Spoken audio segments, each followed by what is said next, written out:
ਸੋ ਹਾਂਜੀ ਦੋਸਤੋ, ਸਤਿ ਸ਼੍ਰੀ ਅਕਾਲ ਜੀ। ਮੈਂ ਰਮਨਦੀਪ ਸਿੰਘ ਇੱਕ ਵਾਰੀ ਫਿਰ ਹਾਜ਼ਰ ਹਾਂ ਤੁਹਾਡੇ ਆਪਣੇ ਚੈਨਲ ਰਮਨ ਇੰਸਟੀਚਿਊਟ 'ਤੇ। ਸੋ ਸਵਾਗਤ ਕਰਦਾ ਜੀ ਸਾਰਿਆਂ ਦਾ ਇੱਕ ਵਾਰ ਤੋਂ ਫਿਰ ਇਸ ਚੈਨਲ ਉੱਤੇ। ਸੋ ਵੀਡੀਓ ਸ਼ੁਰੂ ਕਰਨ ਤੋਂ ਪਹਿਲਾਂ ਰਿਕੁਐਸਟ ਹੈ ਕਿ ਜਿਹੜੇ ਵਿਦਿਆਰਥੀ ਇਸ ਚੈਨਲ 'ਤੇ ਪਹਿਲੀ ਵਾਰ ਆਏ ਨੇ ਉਹ ਚੈਨਲ ਨੂੰ ਸਬਸਕ੍ਰਾਈਬ ਕਰ ਲੈਣ ਅਤੇ ਨਾਲ ਹੀ ਬੈਲ ਆਈਕਨ 'ਤੇ ਕਲਿੱਕ ਕਰ ਲੈਣ ਤਾਂ ਜੋ ਤੁਹਾਨੂੰ ਜਿਹੜੀ ਆਉਣ ਵਾਲੀ ਲੇਟੈਸਟ ਵੀਡੀਓ ਉਹ ਸਭ ਤੋਂ ਪਹਿਲਾਂ ਮਿਲਦੀ ਰਹੇ। ਸੋ ਇਸ ਚੈਨਲ ਦੇ ਉੱਤੇ PSTET, CTET ਅਤੇ ਮਾਸਟਰ ਕਿਟ ਦੇ ਨਾਲ ਸੰਬੰਧਿਤ ਵੀਡੀਓਜ਼ ਅਪਲੋਡ ਕੀਤੀਆਂ ਜਾਂਦੀਆਂ ਨੇ। ਉਹ ਤੁਸੀਂ ਪਲੇਲਿਸਟ ਦੇ ਵਿੱਚੋਂ ਜਾ ਕੇ ਆਪਣੇ ਵਿਸ਼ੇ ਦੇ ਅਕੋਰਡਿੰਗ ਅਤੇ ਆਪਣੇ ਕੋਰਸ ਦੇ ਅਕੋਰਡਿੰਗ ਦੇਖ ਸਕਦੇ ਹੈਗੇ ਹੋਗੇ। ਸੋ ਅੱਜ ਦੇ ਸੈਸ਼ਨ ਦੇ ਵਿੱਚ ਅਸੀਂ ਪੰਜਾਬੀ ਦਾ ਨੈਕਸਟ ਟੌਪਿਕ ਜਿਹੜਾ ਡਿਸਕਸ ਕਰਾਂਗੇ, ਪੰਜਾਬੀ ਭਾਸ਼ਾ ਅਤੇ ਪੰਜਾਬੀ ਭਾਸ਼ਾ ਵਿਗਿਆਨ। ਇਹਦੇ ਨਾਲ ਰਿਲੇਟਡ ਜਿਹੜਾ ਗ੍ਰਾਮਰ ਵਾਲਾ ਹੀ ਪਾਰਟ ਹੋ ਜਾਂਦਾ ਮੋਸਟਲੀ ਇਹਦੇ ਵਿੱਚ ਕਵਰ। ਸੋ ਇਹ ਤੁਹਾਨੂੰ master cadre, ETT cadre, NTT, NTA NET ਅਤੇ PSTET ਐਗਜ਼ਾਮ ਦੇ ਲਈ ਹੈਲਪਫੁਲ ਰਹੂਗਾ। ਤਾਂ 25 MCQ ਆਪਾਂ ਡਿਸਕਸ ਕਰਾਂਗੇ ਅਤੇ ਪਾਰਟ ਨੰਬਰ 2 ਹੈ। ਇਸ ਤੋਂ ਪਹਿਲਾਂ ਫਸਟ ਪਾਰਟ ਅਸੀਂ ਕੰਪਲੀਟ ਕਰ ਚੁੱਕੇ ਹਾਂ, ਉਹ ਤੁਸੀਂ ਪਲੇਲਿਸਟ ਦੇ ਵਿੱਚੋਂ ਜਾ ਕੇ ਦੇਖ ਸਕਦੇ ਹੋ ਕਿਉਂ। ਸੋ WhatsApp ਗਰੁੱਪ ਜੁਆਇਨ ਕਰਨ ਦੇ ਲਈ ਤੁਸੀਂ ਇਸ ਨੰਬਰ ਦੇ ਉੱਪਰ ਕੰਟੈਕਟ ਕਰ ਸਕਦੇ ਹੋ, ਜਿੱਥੇ ਤੁਹਾਨੂੰ ਸਾਰੀਆਂ PDF ਜਿਹੜੀਆਂ ਉਹ ਮਿਲ ਜਾਣਗੀਆਂ ਅਤੇ ਨਾਲ ਹੀ ਇਹਨਾਂ ਦੀ ਜਿਹੜੀਆਂ ਥਿਊਰੀ ਵਾਲੀਆਂ ਕਲਾਸਿਸ ਨੇ ਉਹ ਵੀ ਤੁਹਾਨੂੰ ਇਸ ਗਰੁੱਪ ਦੇ ਵਿੱਚੋਂ ਮਿਲ ਜਾਣਗੀਆਂ। ਸੋ ਵੀਡੀਓ ਨੂੰ ਲਾਈਕ ਕਰਨਾ, ਸ਼ੇਅਰ ਕਰਨਾ ਅਤੇ ਕਮੈਂਟ ਬਾਕਸ ਦੇ ਵਿੱਚ ਆਪਣੇ ਸੁਝਾਅ ਦੇਣੇ ਤੁਸੀਂ ਨਾ ਭੁੱਲਿਆ ਕਰੋ। ਅਤੇ ਜਿਹੜੇ ਵਿਦਿਆਰਥੀ ਨਵੇਂ ਆਉਂਦੇ ਹੁੰਦੇ ਨੇ ਉਹ ਪਲੀਜ਼ ਚੈਨਲ ਨੂੰ ਸਬਸਕ੍ਰਾਈਬ ਜ਼ਰੂਰ ਕਰ ਲਿਆ ਕਰੋ। ਤਾਂ ਸ਼ੁਰੂ ਕਰਦੇ ਹਾਂ ਸੈਸ਼ਨ ਅੱਜ ਦਾ। ਸੋ ਅੱਜ ਦਾ ਫਸਟ ਕੁਐਸਚਨ ਰਹੇਗਾ ਜੀ 26 ਨੰਬਰ, ਸੰਖਿਆ ਕੋਸ਼ ਜਿਹੜਾ ਹੈ ਇਹਦਾ ਸੰਪਾਦਕ ਕੌਣ ਹੈ। ਸੋ ਆਪਸ਼ਨ 1 ਹੈ ਵਣਜਾਰਾ ਬੇਦੀ, ਆਪਸ਼ਨ 2 ਹੈ ਕਰਨੈਲ ਸਿੰਘ ਥਿੰਦ, ਆਪਸ਼ਨ 3 ਹੈ ਗੁਰਬਖਸ਼ ਸਿੰਘ ਕੇਸਰੀ ਅਤੇ ਆਪਸ਼ਨ 4 ਹੈ ਜੀ ਗੁਰਦੇਵ ਸਿੰਘ ਗਿੱਲ। ਸੋ ਇਹਨਾਂ ਦੇ ਵਿੱਚੋਂ ਸੰਖਿਆ ਕੋਸ਼ ਜਿਹੜਾ ਹੈ ਉਹ ਕਿਸ ਦੇ ਦੁਆਰਾ ਸੰਪਾਦਿਤ ਕੀਤਾ ਗਿਆ ਹੈ। ਸੋ ਕਾਫੀ ਇੰਪੋਰਟੈਂਟ ਹੈ ਜੀ ਇਹ ਕੁਐਸਚਨ। ਸੋ ਇਹਦਾ ਰਾਈਟ ਆਨਸਰ ਹੈ ਜੀ D ਆਨਸਰ। ਓਕੇ ਜੀ, ਯਾਨੀ ਕਿ ਗੁਰਬਖਸ਼ ਸਿੰਘ ਕੇਸਰੀ ਜਿਹੜਾ ਹੈ ਇਸ ਨੇ ਸੰਖਿਆ ਕੋਸ਼ ਨੂੰ ਜਿਹੜਾ ਕਹਿ ਸਕਦੇ ਹਾਂ ਸੰਪਾਦਿਤ ਕੀਤਾ ਹੈ। ਓਕੇ, ਸੋ ਇਹ ਕੇਸਰੀ ਦੇ ਦੁਆਰਾ ਕੁਝ ਹੋਰ ਪ੍ਰਮੁੱਖ ਜਿਹੜੀਆਂ ਰਚਨਾਵਾਂ ਵੀ ਨੇ, ਜਿਵੇਂ ਕਿ ਕੇਸਰੀ ਕਟਾਰ। ਓਕੇ, ਇਹ ਵੀ ਇਹਨਾਂ ਦੀ ਪੁਸਤਕ ਹੈਗੀ। ਇਸ ਤੋਂ ਇਲਾਵਾ ਨਿੱਕੀਆਂ ਜਿੰਦਾਂ ਅਤੇ ਵੱਡੇ ਸਾਕੇ। ਓਕੇ, ਇਹ ਰਚਨਾ ਵੀ ਜਿਹੜੀ ਕਹਿ ਸਕਦੇ ਹਾਂ ਇਹਨਾਂ ਦੀਆਂ ਹੈਗੀਆਂ ਨੇ। ਇਸ ਤੋਂ ਇਲਾਵਾ ਸ਼ਾਹ ਭੀਖਣ, ਇਹ ਵੀ ਇਹਨਾਂ ਦੇ ਦੁਆਰਾ ਜਿਹੜੀ ਹੈ ਲਿਖੀ ਗਈ ਰਚਨਾ ਹੈ, ਸ਼ਾਹ ਭੀਖਣ ਹੈ। ਓਕੇ ਜੀ, ਐਂਡ ਸ਼੍ਰੀਮਦ ਭਗਵਤ ਗੀਤਾ। ਠੀਕ ਹੈ, ਸ਼੍ਰੀਮਦ ਭਗਵਤ ਜਿਹੜੀ ਗੀਤਾ ਹੈ ਇਹ ਵੀ ਇਹਨਾਂ ਦੀ ਹੀ ਰਚਨਾ ਹੈ, ਯਾਨੀ ਕਿ ਕਈ ਪ੍ਰਸਿੱਧ ਪੁਸਤਕਾਂ ਇਹਨਾਂ ਦੇ ਦੁਆਰਾ ਲਿਖੀਆਂ। ਬਟ ਸੰਖਿਆ ਕੋਸ਼ ਜਿਹੜਾ ਹੈ ਨਾ ਇਹ ਗੁਰਬਖਸ਼ ਸਿੰਘ ਕੇਸਰੀ ਦਾ ਸਭ ਤੋਂ ਪ੍ਰਮੁੱਖ ਜਿਹੜਾ ਕਹਿ ਸਕਦੇ ਕੰਮ ਹੈਗਾ। ਇਹਨਾਂ ਵਰਗੀ ਕਹਿ ਸਕਦੇ ਹੋਰ ਕੋਈ ਕਿਤਾਬ ਨਹੀਂ ਮਿਲੀ ਹੈ ਨਾ, ਮਤਲਬ ਕਿ ਜੋ ਇਸ ਟਾਈਪ ਦੀ ਹੈ ਇਹ ਸਭ ਤੋਂ ਬੈਸਟ ਕਿਤਾਬ ਮੰਨੀ ਗਈ ਹੈਗੀ। ਓਕੇ ਜੀ, ਸੋ ਇਸ ਤੋਂ ਇਲਾਵਾ ਇਹਨਾਂ ਦੇ ਕੁਝ ਹੋਰ ਕੰਮ ਵੀ ਜਿਹੜੇ ਹੈ ਨੋਟ ਕਰ ਲਿਓ ਨਾਲ ਦੀ ਨਾਲ। ਠੀਕ ਹੈ ਜੀ, ਸੋ ਇਹ Khalsa gazette, okay, Khalsa parliament ਜਿਹੜੀ ਹੈ, ਪਾਰਲੀਮੈਂਟ ਗਜ਼ਟ, ਇਸ ਦੇ ਵੀ ਸੰਪਾਦਕ ਰਹੇ ਹੈਗੇ ਜੀ। ਠੀਕ ਹੈ ਜੀ, ਇਸ ਦੇ ਮੁੱਖ ਸੰਪਾਦਕ ਰਹੇ ਹੈਗੇ ਨੇਗੇ। ਸੋ ਕਈ ਸਾਰੀਆਂ ਚੀਜ਼ਾਂ ਦੇ ਵਿੱਚ ਇਹਨਾਂ ਨੇ ਆਪਣੀ ਭੂਮਿਕਾ ਨਿਭਾਈ ਹੈਗੀ ਆ। ਇਸ ਤੋਂ ਇਲਾਵਾ ਇਹਨਾਂ ਦਾ ਸਿੰਘ ਸਭਾ ਦੇ ਵਿੱਚ ਵੀ ਪ੍ਰਮੁੱਖ ਜਿਹੜਾ ਕਹਿ ਸਕਦੇ ਹੈਗੇ, ਸਿੰਘ ਸਭਾ ਲਹਿਰ ਦੇ ਵਿੱਚ ਵੀ ਇੱਕ ਪ੍ਰਮੁੱਖ ਯੋਗਦਾਨ ਰਿਹਾ ਹੈ ਉਸ ਸਮੇਂ ਦੇ ਵਿੱਚ। ਇਸ ਤੋਂ ਇਲਾਵਾ ਇਹਨਾਂ ਨੇ ਰੋਪੜ ਦੇ ਵਿੱਚ ਇੱਕ ਸਕੂਲ ਜਾਂ ਪਾਠਸ਼ਾਲਾ ਖੋਲ੍ਹਿਆ ਸੀ ਜਿਹਦਾ ਨਾਮ ਸੀ ਜੀ ਕੰਨਿਆ। ਓਕੇ, ਕੰਨਿਆ ਪਾਠਸ਼ਾਲਾ ਜਿਹੜੀ ਹੈ ਇਹ ਖੋਲ੍ਹੀ ਗਈ ਸੀ ਰੋਪੜ ਦੇ ਵਿੱਚ ਜੀ, ਜਿਹੜੀ ਕਿ ਗੁਰਬਖਸ਼ ਸਿੰਘ ਕੇਸਰ ਦੇ ਦੁਆਰਾ ਖੋਲ੍ਹੀ ਗਈ ਸੀਗੀ। ਇਸ ਤੋਂ ਇਲਾਵਾ ਇਹਨਾਂ ਨੇ ਗਿਆਨੀ ਦਿੱਤ ਸਿੰਘ ਦੀ ਯਾਦ ਦੇ ਵਿੱਚ ਜਿਹੜਾ ਕਹਿ ਸਕਦੇ ਹੈਗੇ ਦਿੱਤ ਸਿੰਘ ਮੈਗਜ਼ੀਨ ਜਿਹੜਾ ਹੈ ਇਹ ਵੀ ਸ਼ੁਰੂ ਕੀਤਾ ਸੀਗਾ, ਸੰਪਾਦਿਤ ਕੀਤਾ ਸੀਗਾ। ਦਿੱਤ ਸਿੰਘ ਮੈਗਜ਼ੀਨ ਇਹ ਵੀ ਜਿਹੜਾ ਹੈ ਗੁਰਬਖਸ਼ ਸਿੰਘ ਕੇਸਰ ਦੇ ਦੁਆਰਾ ਹੀ ਸ਼ੁਰੂ ਕੀਤਾ ਗਿਆ ਸੀ। ਇਹ ਗਿਆਨੀ ਦਿੱਤ ਸਿੰਘ ਦੀ ਯਾਦ ਦੇ ਵਿੱਚ ਸ਼ੁਰੂਆਤ ਕੀਤਾ ਸੀ, ਇਹ ਜ਼ਰੂਰ ਯਾਦ ਰੱਖਣਾ ਹੈ।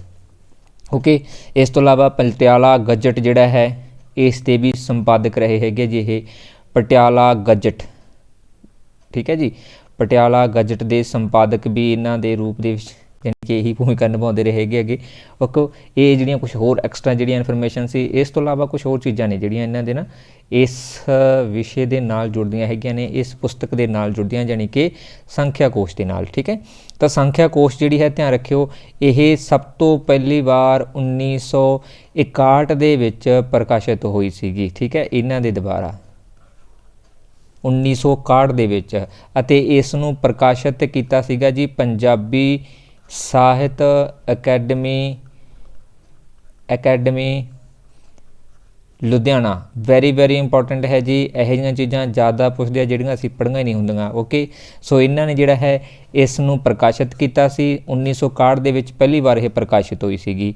ਓਕੇ, ਅਤੇ ਇਹਦੀ ਭੂਮਿਕਾ ਯਾਦ ਰੱਖਣਾ ਹੈ ਕਿ ਭੂਮਿਕਾ ਕਿਸ ਨੇ ਲਿਖੀ ਹੈ। ਇਹਦੀ ਭੂਮਿਕਾ ਲਿਖੀ ਗਈ ਹੈਗੀ ਹੈ ਜੀ ਗਿਆਨੀ ਨਾਹਰ ਸਿੰਘ ਦੇ ਦੁਆਰਾ। ਗਿਆਨੀ ਨਾਹਰ ਸਿੰਘ ਨੇ ਇਸ ਦੀ ਜਿਹੜੀ ਹੈ ਭੂਮਿਕਾ ਲਿਖੀ ਹੈਗੀ। ਇਹ ਕਾਫੀ ਇੰਪੋਰਟੈਂਟ ਹੈ, ਭੂਮਿਕਾ ਇਸ ਦੀ ਯਾਦ ਰੱਖਣਾ ਹੈ। ਓਕੇ, ਔਰ ਇਸ ਤੋਂ ਬਾਅਦ ਇਹਦਾ ਦੂਜਾ ਐਡੀਸ਼ਨ ਜਿਹੜਾ ਹੈ ਤਾਂ ਛਪਿਆ ਸੀ ਉਹ ਇਹਨਾਂ ਦੀ ਧੀ ਦੇ ਦੁਆਰਾ ਅਤੇ ਇਹਨਾਂ ਦੇ ਦੋਤੇ ਦੇ ਦੁਆਰਾ ਜਿਹੜਾ ਹੈ ਉਹ ਛਾਪਿਆ ਗਿਆ ਸੀ ਦੁਬਾਰਾ। ਓਕੇ, ਦੋਤਾ ਹੈ, ਦੋਤੇ ਨੇ ਪ੍ਰਕਾਸ਼ਿਤ ਕਰਵਾਇਆ ਸੀ ਅਤੇ ਦੋਤੇ ਦਾ ਨਾਮ ਸੀ ਜੀ ਡਾਕਟਰ ਰਣਜੋਧ ਸਿੰਘ। ਇਸ ਨੇ ਪ੍ਰਕਾਸ਼ਿਤ ਕਰਵਾਇਆ ਸੀ ਜੀ ਦੂਸਰੀ ਵਾਰ, ਅਤੇ ਦੂਸਰਾ ਐਡੀਸ਼ਨ ਜਿਹੜਾ ਹੈ ਇਹ 2007 ਦੇ ਵਿੱਚ ਪ੍ਰਕਾਸ਼ਿਤ ਹੋਇਆ ਸੀ। ਵੈਰੀ ਇੰਪੋਰਟੈਂਟ ਹੈ। ਓਕੇ, ਇਸ ਸੰਖਿਆ ਕੋਸ਼ ਦੇ ਵਿੱਚ 1 ਤੋਂ ਲੈ ਕੇ 100 ਤੱਕ ਦੀ ਜਿਹੜੀ ਗਿਣਤੀ ਮਿਲਦੀ ਹੈ, ਜਿਹਦੇ ਵਿੱਚ ਵੱਖ ਧਾਰਮਿਕ ਗ੍ਰੰਥਾਂ ਦੀ ਜਿਹੜੀ ਰਚਨਾ ਕੀਤੀ ਗਈ ਹੈ, ਮਤਲਬ ਉਹਦੇ ਬਾਰੇ ਦੱਸਿਆ ਗਿਆ ਹੈ। ਵੱਖ ਧਾਰਮਿਕ ਗ੍ਰੰਥਾਂ ਦੇ ਨਾਲ ਰਿਲੇਟਡ ਹੈ, ਜਿਹਦੇ ਵਿੱਚ ਸਿੱਖ ਧਰਮ ਲਾ ਲਓ ਜਾਂ ਹੋਰ ਲਾ ਲਓ, ਈਸਾਈ, ਜਿੰਨਾ ਵੀ ਕਹਿ ਸਕਦੇ ਹਾਂ ਧਾਰਮਿਕ ਗ੍ਰੰਥ ਹਨ, ਉਹ ਸਾਰਿਆਂ ਦੇ ਬਾਰੇ ਜਿਹੜੀ ਜਾਣਕਾਰੀ ਮਿਲਦੀ ਹੈ ਇਸ ਦੇ ਵਿੱਚ। ਓਕੇ, ਵੈਰੀ ਇੰਪੋਰਟੈਂਟ ਹੈ। ਇਹ ਕੁਛ ਜਿਹੜੀ ਕਹਿ ਸਕਦੇ ਹਾਂ ਸੰਖਿਆ ਕੋਸ਼ ਦੇ ਨਾਲ ਰਿਲੇਟਡ ਜਾਣਕਾਰੀ ਹੈਗੀ। ਓਕੇ, ਐਂਡ ਨੈਕਸਟ ਇੱਕ ਚੀਜ਼ ਹੋਰ ਹੈਗੀ ਹੈ। ਸੋ ਇਹਨਾਂ ਦੇ ਵਿੱਚ ਇੱਕ ਹੋਰ ਚੀਜ਼ ਹੈਗੀ ਉਹ ਸੀਗੀ ਜੀ ਰੰਗੂਨ ਦੇ ਵਿੱਚ ਇਹਨਾਂ ਨੇ ਨਾ, ਧਿਆਨ ਰੱਖਿਓ, ਰੰਗੂਨ ਦੇ ਵਿੱਚ ਇਹਨਾਂ ਨੇ ਕਹਿ ਸਕਦੇ ਹੈਗੇ ਇੱਕ ਸੰਪਾਦਕ ਦਾ ਰੂਪ ਦੇ ਵਿੱਚ ਕੰਮ ਕੀਤਾ ਸੀਗਾ ਜੀ। ਉਹਦਾ ਨਾਮ ਸੀ ਜੀ ਬ੍ਰਹਮਾ ਸਿੰਘ ਸਮਾਚਾਰ। ਇਸ ਦੇ ਵਿੱਚ ਇਹਨਾਂ ਨੇ ਸੰਪਾਦਕ ਦੀ ਜਿਹੜੀ ਭੂਮਿਕਾ ਨਿਭਾਈ ਹੈ। ਯਾਦ ਰੱਖਿਓ, ਇਹ ਬ੍ਰਹਮਾ ਰੰਗੂਨ ਦੇ ਵਿੱਚ ਸੀ, ਉੱਥੇ ਚੱਲਦਾ ਹੁੰਦਾ ਸੀ ਇਹ ਸਮਾਚਾਰ, ਉੱਥੇ ਵੀ ਇਹਨੇ ਜਿਹੜਾ ਕਹਿ ਸਕਦੇ ਹੈਗੇ ਇਸ ਸੰਪਾਦਕ ਦੇ ਰੂਪ ਦੇ ਵਿੱਚ ਭੂਮਿਕਾ ਸਿੱਖ ਹੋਊਗਾ। ਠੀਕ ਹੈ, ਬ੍ਰਹਮਾ ਸਿੱਖ ਸਮਾਚਾਰ, ਇਸ ਦੇ ਵਿੱਚ ਆਪਣਾ ਜਿਹੜਾ ਸੰਪਾਦਕ ਦਾ ਰੋਲ ਅਦਾ ਕਰਦੇ ਰਹੇ ਹੈਗੇ ਨੇ। ਸੋ ਇਹ ਹੈ ਜੀ ਜਾਣਕਾਰੀ ਪੂਰੀ ਦੀ ਪੂਰੀ ਗੁਰਬਖਸ਼ ਸਿੰਘ ਕੇਸਰ ਦੇ ਨਾਲ ਸੰਬੰਧ। ਸੋ ਧਿਆਨ ਨਾਲ ਨੋਟ ਕਰ ਲਿਓ, ਕਿਉਂਕਿ ਹੋ ਸਕਦਾ PVDSP ਦੇ ਵਿੱਚ ਤੁਹਾਨੂੰ ਇਹ ਨਾ ਮਿਲਣੀ, ਕਲਾਸਾਂ ਦੇ ਵਿੱਚ ਹੀ ਤੁਹਾਨੂੰ ਇਸ ਤਰ੍ਹਾਂ ਚੀਜ਼ਾਂ ਮਿਲਣਗੀਆਂ। ਸੋ ਇਹ ਵੀ ਨੋਟ ਕਰ ਲਿਓ। ਬੰਜਾਰਾ ਬੇਦੀ ਜਿਹੜਾ ਹੈ ਖਾਸ ਤੌਰ 'ਤੇ ਕਿਹੜੀ ਚੀਜ਼ ਦੇ ਨਾਲ ਜੁੜਿਆ ਹੈ? ਪੰਜਾਬੀ ਲੋਕਧਾਰਾ ਦੇ ਨਾਲ। ਓਕੇ, ਪੰਜਾਬੀ ਲੋਕਧਾਰਾ ਵਿਸ਼ਵਕੋਸ਼ ਜਿਹੜਾ ਹੈ ਉਹ ਇਸ ਦੇ ਦੁਆਰਾ ਜਿਹੜਾ ਜੀ ਲਿਖਿਆ ਗਿਆ ਸੀ, ਵਿਸ਼ਵਕੋਸ਼। ਓਕੇ, ਇਹ ਬੰਜਾਰਾ ਬੇਦੀ ਦੇ ਦੁਆਰਾ ਲਿਖਿਆ। ਇਹ ਆਪਾਂ ਟੌਪਿਕ ਵੀ ਕੀਤਾ ਹੋਏਗਾ ਅੱਗੇ, ਤੁਸੀਂ ਜਦੋਂ ਥਿਊਰੀ ਵਾਲੀਆਂ ਕਲਾਸਾਂ ਆਪਾਂ ਇਹਦੇ ਵਿੱਚ ਆਵਾਂਗੇ ਅਗਲੇ ਟੌਪਿਕ 'ਤੇ, ਉੱਥੇ ਤੁਹਾਨੂੰ ਮਿਲ ਜਾਣਗੀਆਂ। ਕਰਨੈਲ ਸਿੰਘ ਥਿੰਦ ਜਿਹੜਾ ਹੈ ਇਹ ਮਸ਼ਹੂਰ ਹੈਗਾ ਜੀ ਪੰਜਾਬੀ ਲੋਕ ਦਾ ਵਿਰਸਾ, ਪੰਜਾਬੀ ਲੋਕ ਦਾ ਜਿਹੜਾ ਕਹਿੰਦੇ ਪੰਜਾਬੀ ਦਾ ਲੋਕ ਵਿਰਸਾ, ਇਹਦੇ ਨਾਲ ਰਿਲੇਟਡ ਜਿਹੜੀਆਂ ਰਚਨਾਵਾਂ ਨੇ ਇਹ ਕਰਨੈਲ ਸਿੰਘ ਥਿੰਦ ਦੀਆਂ ਹੁੰਦੀਆਂ ਨੇ। ਕੇਸਰ ਸਿੰਘ ਆਪਾਂ ਕਰ ਲਿਆ ਹੈ। ਇਸ ਤੋਂ ਇਲਾਵਾ ਗੁਰਦੇਵ ਸਿੰਘ, ਇਹ ਗਿੱਲ ਹੈ। ਓਕੇ, ਗੁਰਦੇਵ ਸਿੰਘ ਗਿੱਲ। ਸੋ ਇਹਨਾਂ ਦੀਆਂ ਵੀ ਕਾਫੀ ਸਾਰੀਆਂ ਪੁਸਤਕਾਂ ਜਿਹੜੀਆਂ ਹੈਗੀਆਂ ਨੇ, ਵੈਸੇ ਆਪਣੇ ਸਿਲੇਬਸ ਦੇ ਵਿੱਚ ਤਾਂ ਨਹੀਂ ਹੈਗਾ ਗਾ। ਓਕੇ, ਬਟ ਤੁਹਾਨੂੰ ਵੈਸੇ ਦੱਸ ਰਿਹਾ ਹਾਂ। ਸੋ ਇਹਦੇ ਨਾਲ ਸੰਬੰਧ ਕੁਛ ਪੁਸਤਕਾਂ ਹੈਗੀਆਂ, ਜਿਵੇਂ ਸਾਕਾ ਬਾਗ ਏ ਜਲਿਆਂਵਾਲਾ। ਠੀਕ ਹੈ, ਸੋ ਯਾਨੀ ਕਿ ਜਲਿਆਂਵਾਲੇ ਬਾਗ ਦੀ ਜਿਹੜੀ ਘਟਨਾ ਹੈ ਉਸ ਨੂੰ ਪ੍ਰਸਤੁਤ ਕੀਤਾ ਹੈ। ਦੂਸਰੀ ਰਚਨਾ ਇਹਨਾਂ ਦੀ ਹੈਗੀ ਹੈ ਜੀ ਘੋੜੀਆਂ ਸ਼ਹੀਦ ਭਗਤ ਸਿੰਘ ਜੀ, ਘੋੜੀਆਂ ਸ਼ਹੀਦ ਭਗਤ ਸਿੰਘ। ਓਕੇ, ਸੋ ਇਹਨਾਂ ਦੇ ਬਾਰੇ ਵੀ ਜਿਹੜਾ ਇਹਨਾਂ ਨੇ ਲਿਖਿਆ ਹੋਇਆ ਹੈ, ਬਹੁਤ ਅੱਛੇ ਜਿਹੜੇ ਕਹਿ ਸਕਦੇ ਨਾ ਹੈਗੇ ਆ। ਇਸ ਤੋਂ ਇਲਾਵਾ ਇੱਕ ਹੋਰ ਰਚਨਾ ਹੈ ਜੀ ਸਿੰਘ ਗਰਜਨ, ਇਹ ਵੀ ਇਹਨਾਂ ਦੀ ਹੀ ਪ੍ਰਮੁੱਖ ਰਚਨਾਵਾਂ ਨੇ। ਇਹ ਹੈਗੀਆਂ ਜੀ ਗੁਰਦੇਵ ਸਿੰਘ ਗਿੱਲ ਦੀਆਂ ਰਚਨਾਵਾਂ। ਓਕੇ, ਸੋ ਇਹ ਚਾਰਾਂ ਬਾਰੇ ਆਪਾਂ ਡਿਸਕਸ ਕਰ ਲਿਆ ਹੈ। ਸੋ ਨੈਕਸਟ ਚੱਲਦੇ ਹਾਂ ਜੀ ਅਖਰਾਤਮਕ ਲਿਪੀ ਵਿੱਚ ਡੈਸ਼ ਹੁੰਦਾ ਹੈ। ਸੋ ਆਪਸ਼ਨ 1 ਹੈ ਜੀ ਸਿਰਫ ਅੱਖਰਾਂ ਦਾ ਬੋਲਬਾਲਾ ਹੁੰਦਾ ਹੈ। ਆਪਸ਼ਨ 2 ਹੈ ਸਵਰ ਚਿੰਨ੍ਹਾਂ ਨੂੰ ਵਿਅੰਜਨਾਂ ਦੇ ਨਾਲ ਜੋੜਨ ਦੀ ਰੀਤ ਹੁੰਦੀ ਹੈ। ਆਪਸ਼ਨ 3 ਹੈ ਸਿਰਫ ਵਿਅੰਜਨਾਂ ਦੀ ਵਰਤੋਂ ਕੀਤੀ ਜਾਂਦੀ ਹੈ। ਅਤੇ ਆਪਸ਼ਨ 4 ਹੈ ਜੀ ਸਿਰਫ ਸਵਰਾਂ ਦੀ ਜਿਹੜੀ ਹੈ ਵਰਤੋਂ ਕੀਤੀ ਜਾਂਦੀ ਹੈ। ਸੋ ਅਖਰਾਤਮਕ ਲਿਪੀ ਦੀ ਗੱਲ ਕੀਤੀ ਗਈ ਹੈ। ਲਿਪੀ ਕੀ ਹੁੰਦੀ ਹੈ ਜੀ? ਜਿਹੜੇ ਚਿੰਨ੍ਹਾਂ ਨੂੰ ਆਪਾਂ ਲਿਖਦੇ ਹੈਗੇ। ਠੀਕ ਹੈ, ਸੋ ਚਿੰਨ੍ਹ ਜਿਹੜੇ ਵੀ ਹੁੰਦੇ ਹੈ ਅਲੱਗ-ਅਲੱਗ ਭਾਸ਼ਾਵਾਂ ਦੇ, ਉਹਨਾਂ ਭਾਸ਼ਾਵਾਂ ਦੇ ਅਨੁਸਾਰ ਜਿਹੜੀ ਆ ਉਹ ਲਿਪੀ ਬਣਾਈ ਜਾਂਦੀ ਹੈ, ਅਤੇ ਉਹ ਲਿਪੀ ਜਿਹੜੀ ਹੈ ਫਿਰ ਅੱਗੇ ਲਿਖਣ ਦੇ ਰੂਪ ਦੇ ਵਿੱਚ ਇਸਤੇਮਾਲ ਹੁੰਦੀ ਹੈ। ਇਹ ਚਿੰਨ੍ਹ ਹੁੰਦੇ ਹੈਗੇ ਨੇਗੇ। ਠੀਕ ਹੈ, ਚਿੰਨ੍ਹਾਂ ਦਾ ਸਮੂਹ ਹੁੰਦਾ ਹੈ। ਲਿਪੀ ਵੱਖ-ਵੱਖ ਲਿਪੀਆਂ ਹੈਗੀਆਂ ਨੇ। ਜਿਵੇਂ ਪ੍ਰਮੁੱਖ ਲਿਪੀ ਦੀ ਅਸੀਂ ਗੱਲ ਕਰੀਏ, ਜਿਵੇਂ ਹਿੰਦੀ ਦੀ ਗੱਲ ਕਰੀਏ।